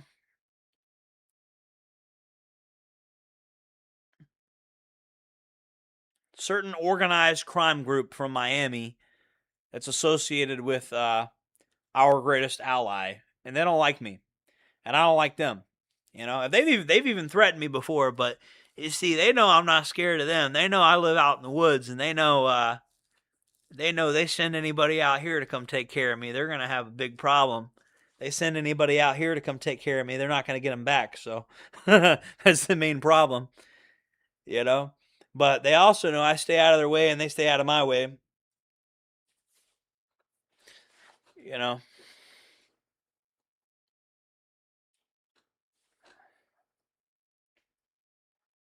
Cladtastic. What was my first job ever? Official job? Or like just shit I did to make money when I was a teenager? Because you get two different answers for those two different questions. My first official job was I worked the trash compactor at a Goodwill. I was literally a trash compactor guy at a Goodwill one time, and the job didn't work all that long. I didn't stay in there very long. But I'm gonna tell you the reason I quit was because the plastic necklaces kept ruining the machine, and the people that were supposed to sort through the trash, they weren't doing it properly. And I was like, I'm just sick of this. I'm sick of, why does the trash compactor keep breaking because of those little plastic necklaces? And I just got sick of it. I'm like, I'm not going to work here no more. You guys, I'm turning in my resignation right now. I don't want to work here no more. Because you guys, the people, the Mardi Gras necklaces are the worst thing that was ever invented, because they get stuck in the little sides of the trash compactor, and they keep the trash compactor from working. I don't know how little tiny Mardi Gras necklaces were doing that, but those little plastic beads from those necklaces were keeping the entire trash compactor from working. And I don't know how that happens, but it does. You know? And they were even threatening me, like, hey, you know, if the trash compactor breaks, you know, that's going to be taken out of your paycheck. Like, what? Because these guys don't want to sort through the trash, because they're supposed to make sure that's not in the regular trash. There's a separate trash bin that stuff that would break the trash compactor is supposed to go in. And it's their job to sort that, and then I take the cart, and then I push the cart out to the loading bay, which is where the trash compactor was located, and then I push the button after I put all the trash in there. And there, you know, there's not supposed to be any trash. When I dump the cart in there and I hit the trash compactor button, and then the trash compactor guy also has to sweep the loading area. I had to sweep the loading area, and then usually the guy that does that is also on vacuum duty. So it sounds like you're just the trash compactor guy, but you have to clean the trash compactor, you have to operate the trash compactor, you have to sweep the loading dock, you have to vacuum the hallway that goes up to the loading dock. So you really have like 10 different jobs. It's pretty deceptive, because they tell you you're the trash compactor guy. Well, that's actually 10 different duties. You have to clean the railing on the loading dock. That's like a once a month thing, but still, like, You know, like the railing where all the birds poop, you have to clean that. Company policy. So yeah, don't work for Goodwill. Goodwill is a. I'm not gonna lie, bro. Goodwill is where they hire retards. Like I hate to say that, and you know, I had a job there, so you know, there you go. It tells you everything you need to know, right? But yeah, I would not work at Goodwill as an adult. It's a good job when you're a teenager, but it's not a good job for like grown man. Like if you're in your 30s, unless you live at like a halfway house or something, I wouldn't work at Goodwill. I just wouldn't. It's just not a good gig, you know. Only good thing about the Goodwill is basically you could steal things working there and they'll let you steal things. Like things that they can't sell, like per company policy, they can't sell handcuffs. Just one of the examples of things they can't sell. So they're not allowed to sell handcuffs. It's one of the things they're not allowed to sell. They can't sell guns or ammunition. So if you find guns or ammunition, well, technically you're supposed to like turn it into your supervisor, and then they're supposed to give stuff like that to the police. But you can just like pocket it. Like, so if you find guns, like that's the thing about working at Goodwill, right? Like that's how a lot of convicted felons end up getting guns. They get a job at Goodwill and people drop off tons of junk at Goodwill, and fucking there's guns in the donation bins at Goodwill because people just drop off like an empty storage locker worth of shit. And, you know, like somebody in the family dies and their crap is all over the place, just tons of crap. People don't feel like sorting through it. So they'll just drop off all this dude's crap. And then, you know, like hidden inside of an old hunting jacket, there will be like a revolver in there, you know? So you'll find guns just working at Goodwill. It's one of the ways gangbangers get guns is working at Goodwill. Yeah, absolutely. 100%. You can find guns working at Goodwill. You know, that's why the person that actually initially processes the donations at the actual drop off, that's why that's the sweetest gig. Because you got the first like the first dibs on, you know, stealing some of the shit. And typically what you steal is the stuff that per company policy can't be sold, that you're supposed to turn in. That's the stuff that typically gets stolen. But stealing is a huge part of Goodwill. Absolutely. That, you know, people don't steal things all day, but you know, even the managers of Goodwill let you steal things. Absolutely. That's how they incentivize their workers to work hard. Is they let you steal a couple of things per day. The way you get fired is when you steal too many things in one day. Like you're allowed to steal like one big thing or two small things a day. Unless there just hasn't been a lot of donations, but yeah, absolutely. They let you steal things from Goodwill when you work at Goodwill. 100%. Especially guns. 100%. Because it's actually more paperwork if they find a gun inside of a Goodwill donation. So it's easier just to let the employees steal the gun. Because they can't sell it anyway, and it's just going to be turned into the police. So, you know. Well, I don't even know if they still turn it into the police. I don't know. Maybe they turn that into somebody else now. I mean, I could tell you several fun stories. I could tell you when I was living at Value Place and I was part of the Republic of Florida militia, you had a U.S. Marshal was at the end of the hallway, right? And he was like, "Hey, Jereb." And I'm like, "Oh, fuck." You know, a U.S. Marshal saying, "Hey, Jereb, come here." Like, can you imagine? Like, I was like, "Oh, fuck." But he's just standing there at the end of the hallway. I'm like, what the fuck? What? The U.S. Marshal standing? Hey, Jereb, hey, man, here's what I need you to do. I can't leave where I'm sitting right now. I have to stay here outside this hotel room. And I'm like, you can't leave this hotel room? And I say, why not? He says, I can't tell you that. It's U.S. Marshal's business. And I was like, okay. He says, but I have to stay outside this hotel room. I have to. It's U.S. Marshal's business. I can't tell you why I'm here. I can't, you know, I don't even want you looking into this room. Don't come near this room. But I need you to go to the grocery store and I need you to spend this money and buy what's on this list, and you can keep the rest of the money. Whatever's left over, you can keep it. And so I'm 90% sure I was actually helping the U.S. Marshals buy groceries because they had somebody in WITSEC. I think they had somebody in witness protection in that hotel room, and that's why they couldn't leave their post. I don't know that for sure. They wouldn't confirm it. But I do know there was some U.S. Marshals standing outside of a hotel room. They couldn't leave where they were at. They had to stay there for whatever reason. So I'm pretty sure they had somebody in witness protection. You know what I mean? I'm pretty sure that's what that was.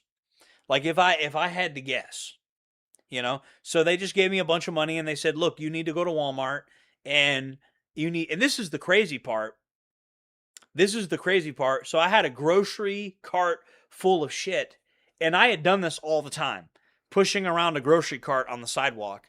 I had done this for years, and it's never been a problem. Well, I had a cop stop me, and he was like, "Why are you pushing that grocery cart outside of Walmart? What are you doing with that grocery cart?" And I say, "Bro, the fucking U.S. Marshal literally told me to get groceries for him, and he can't leave the hotel room." And he's like, "How do you know the marshals are here?" "I know they're here. How do you know they're here?" "I guess you're telling the truth." "Okay." And the cops knew the marshals were there, so they knew I wasn't lying. And they're like, "You're not lying to me, right? The marshals really told you to..." I'm like, "Yeah, they can't leave where they're at." "Oh, okay, well, you need to return that cart to Walmart once you're done." And I was like, "Oh, fuck." And then so I went and I brought the guy his groceries. And I kept the money that was left over. And it was like $38 left over. So I actually made $38 just going across the street to Walmart getting some groceries. And then the guy was like, when I came back, okay, so I pushed the cart back out and I was going to leave the cart just on the side of the woods somewhere. And I was like, fuck that shit, right? But then I saw the Tallahassee Police Department guy was sitting right there making sure I brought the cart back to Walmart. Like, you gotta be shitting me, bro. You gotta be shitting me. These people got nothing better to do but make sure I return the shopping cart to Walmart. And I'd never had an issue with that, ever. And after that, I had used the carts, pushing the carts back to the value place multiple. I never had an issue again after that. Every time I pushed the cart after that, I always didn't have an issue. But that one day that I happened to be getting groceries for a U.S. Marshal was the same day that I had the cops bitching at me for borrowing a Walmart shopping cart illegally. I think that's funny.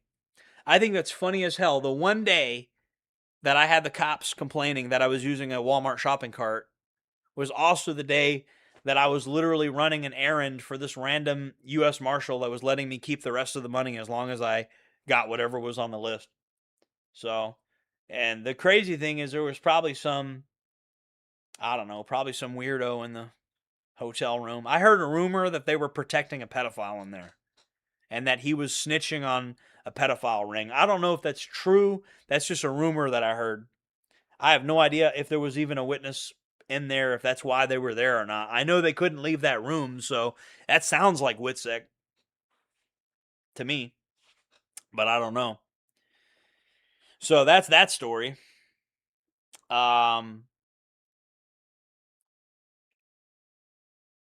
mean, I got a couple other stories. One time I was at a Marriott hotel with my ex-girlfriend, and I took my dad's Cialis. I actually stole my dad's old Cialis, and he didn't know that I had it. And I was in the Marriott hotel, or it was either... Yeah, it was Marriott. It wasn't La Quinta. That was... Okay, so La Quinta, then Marriott. Anyway, I was in Marriott, and I had a boner I couldn't get rid of. And I had to like soak it in ice water to get rid of it. And this girl kept laughing. She thought it was funny. It was my ex. And, so that's kind of a weird story. And, yeah, all because I stole my dad's Cialis, which, I guess is kind of like Viagra. And I didn't need it because I don't have dysfunction down there. But I took it anyway just because I thought I'd get more of a horror, I thought it'd be like, it really didn't make much of a difference. It just made it to where it wouldn't go away. And I thought I was going to have to go to the hospital. But, you know, the girl I was dating, she's just like, well, you just need to put it in ice water. You know? Was who my girlfriend at the time? This was a girl I was dating a while ago. Yeah, this girl was my girlfriend at the time. So,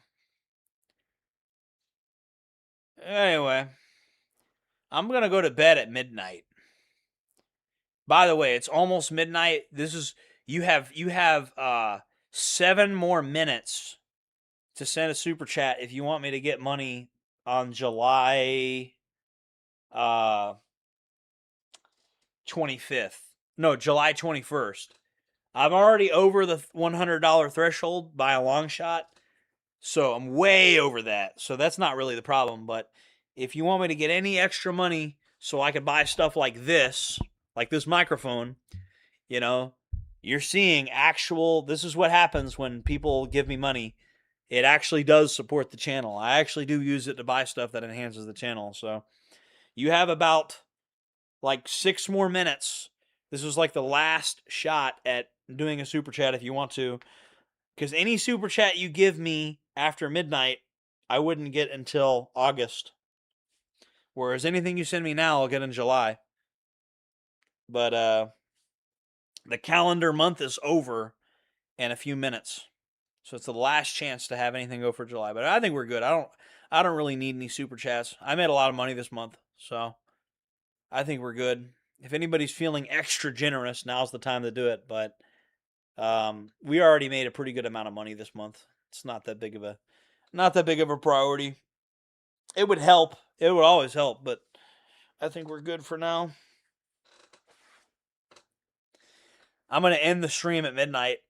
It's 11:53 Florida man time. So 11:53 Florida man time. And you can tell it's time to get off the stream because this light went off. The glowy light, the big aurora light thing went off. So it's time. You know, I got to go to bed soon. But we'll end the stream another 5 minutes just so I could do this to midnight. You know? My name is JordanJJereb. You may know me as Big J. His name is JordanJJereb. You might know him as Big J. You might know him as Big Bad J. Big Bad J. The Jerebator. The Jerebator. Guys, if you are just tuning in, make sure to hit the like button, you know. And even though this is the end of the stream, this is also a good time to ask a question if you guys have any questions, you know.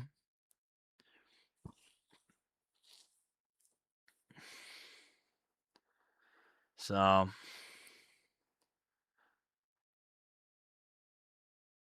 I should tell more stories from back in the day, like when I was in the militia and stuff.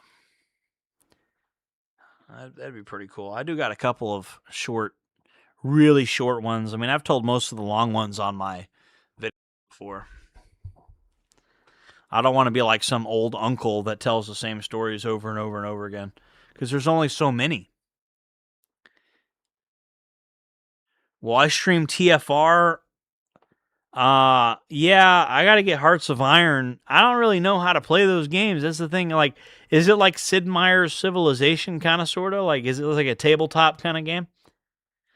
I want the Fire Rises 2 to come out. I want it to be an Arma 3 mod. Make an Arma 3 mod called the Fire Rises 2. Make a first-person shooter Fire Rises.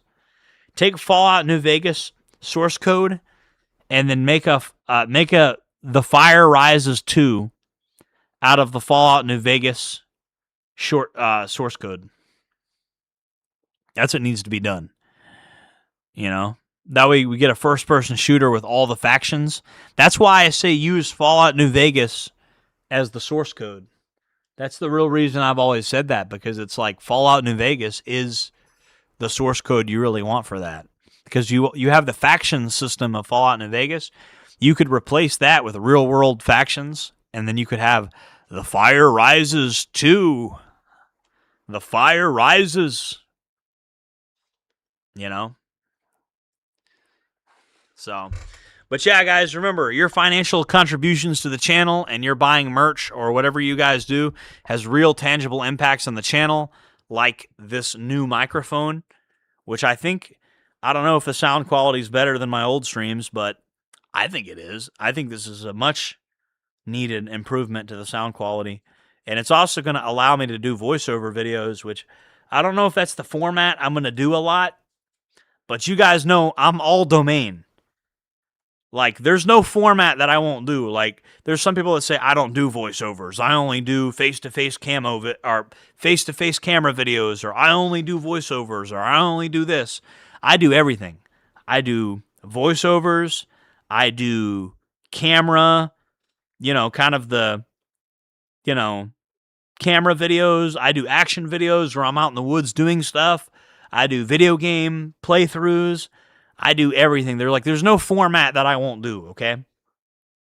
I do every single format on this channel. One day I'll be playing Fallout 4. The next moment I'll be going out in the woods and LARPing. This channel is everything. You never know what you're going to get. Like, you could just get anything. It's just an anything channel, The downside is I have to appeal to multiple audiences that might have subscribed for different reasons. The upside is some of you really like what I'm doing no matter what I'm doing. Those are the biggest fans I have, is the people my biggest fans are the people that watch all my shit. And I know who you guys are because I see you guys in the comments, and I see the videos that get like 200 views flat. Like when I do a product review, and it only gets 200 views, I know that's my hardcore subscribers that will watch literally anything I put out. They're going to watch it. They don't need some clickbait title. They don't need some extremely good thumbnail. They just see it's a JordanJJereb video and they know, okay, this is going to be good. And they click on it and they know it's going to be good. Those are my real fans. Those 200 people right there, that's my core audience. That's my base. Unfortunately, in terms of the AdSense profit at least, my base doesn't really make most of the money, but still it doesn't matter because, that's the people I really want to be loyal to. Even though they actually don't make me the most money. The most money comes from the normies that watch the prison content. The people that really, really, there's some real NPC people that watch the what happens to Antifa when they go to prison video. I mean, there's some NPCs that watch that. It's got 150,000 views. So with an audience that wide, a couple of NPCs watch that. It is what it is. All right, it's midnight.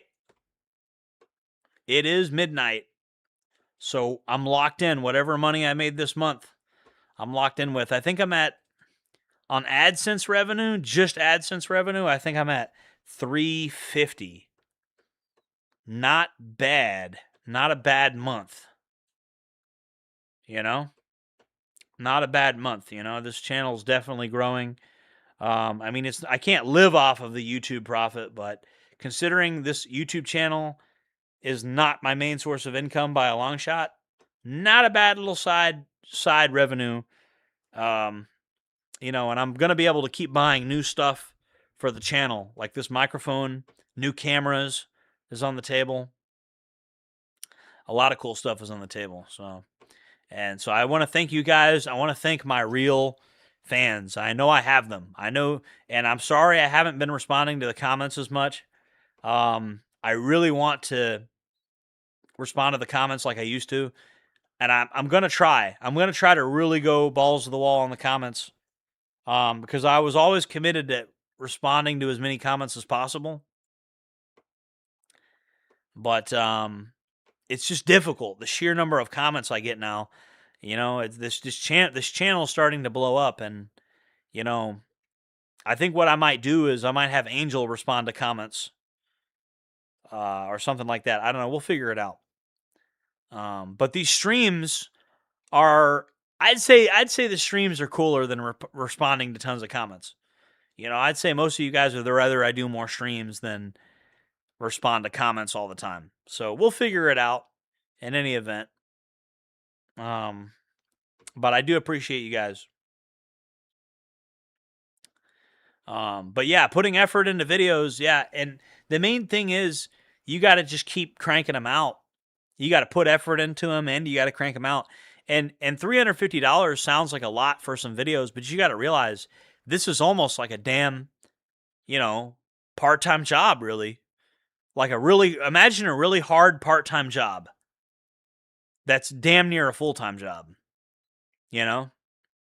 I mean, that's what running this YouTube channel has been. It's hard, you know? So you're really not even getting paid like per hour. Like if we were to like say getting paid by the hour, I don't think I'm getting paid more than like $6 an hour or something. When you factor in the amount of time that actually goes into this YouTube channel, I don't think I'm getting paid $6 an hour. I don't know. I'd have to calculate it. You know, how much am I getting paid per hour? Not sure.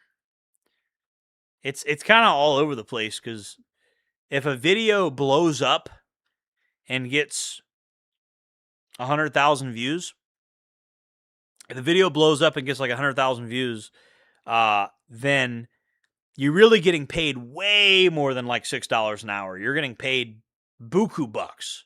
Like the bang for buck ratio is like nothing, you know? Like you're really like living large if you can get a video with that many views. You know? And you feel like you're cheating in life when you get that many views. It's like a euphoria. It's like you won a miniature lottery or something. But then you have that video that only gets, you know, 300 to 1,000 views, and that video makes $2.50. And it's like, you know, you filmed a video, put the SD card in your computer, edited the video, uploaded the video, made sure you had a good title and thumbnail, made sure the description was optimized so it would end up in search results, made sure the video was posted to your Telegram channel, and made sure it was posted to your post section. Like you've gone through all these steps and you've worked for maybe an hour and a half, maybe more than that, maybe 2 hours, and then you get $2.50. So you know, that's a labor of love, you know, and that sucks. But you know, then there's that one video that gets 150,000 or 150,000 views, and your subscriber count goes up by about 1,000. And then you have, you know, then you have people, usually when you get that many views, people are buying merch too, you know? And then usually when you get that many views, you get a lot of ad revenue. You're getting several $100s. So that one video is making you tons of money. It's like I said, it feels like you won the lottery. Because that one video, the Antifa in prison video made me like, I want to say it was like 500 something bucks. And I want to say I made close to $700 that month. So, you know, I mean, you know, that's the moment you realize a video is blowing up, which I had several videos kind of blow up this month, you know? And it's those moments that I really live for. Knowing that, you know, all the hard work is finally paying off. 2 years of videos that were making literally pennies. You know, like the pennies would add up and then every once in a while you'd get $100 check. And now to have videos that are boom, really slamming, you know, really making videos that are, and it's years of hard work of getting paid nothing, slave wages, you know, like you'd be lucky to get $100 at the end of the month. You'd be very lucky, you know, but then occasionally you get that one video that's like just blows up massive. Yeah, see the Carmelo frenzy? I'm glad that I jumped onto that. I'm glad that I jumped onto that at the right moment. I just picked the exact right moment, and I did the whole race pimp angle. I'm like the white Al Sharpton. I'm like the white Jesse Jackson. I'm like a race pimp now. You know, but anyways, you know, racial tension is a real issue in our society, and people have questions about it. People have questions about, like, what does racial gang warfare look like? What does racial conflict between whites and blacks look like? Well, I've actually experienced it in prison. So, you know, people have genuine questions about it. And then even prior to prison, I experienced that on the street with Republic of Florida militia. So, you know, I actually have real experience with, like, racial conflict between different ethnic groups. I've witnessed it. I've seen it. I've, you know, been part of it when I was younger. And, you know, even when you're in prison, you're kind of forced into it, even if you don't want to be involved with it. Like, you really have no choice. So, anyway, I'm probably going to end the stream pretty soon, guys. But I just want to let everybody know I do appreciate you guys. You know, I definitely appreciate the guys that watch every single video, the guys that watch my old videos, not even just my new videos, the guys that look through everything I've ever made, the guys that know all the lore about my life, and the guys that know that I was dating Nicole a year ago and remember the videos that me and her did. You guys are like the real huge fans, you know? Grew up in a half-black city that felt like prison in itself. Racial conflict was inescapable. Yeah, some places are just have that stuff going on, and it can't be avoided. So educating people on, like, racial conflicts, ethnic group conflicts, and how they work, I think is actually is something people need to know about. People need to know how those things happen and how they work and stuff like that. So, all right, guys, I'll see you guys in the next one. I got to go for the night. I do appreciate you guys for tuning in, though, and we'll see you guys.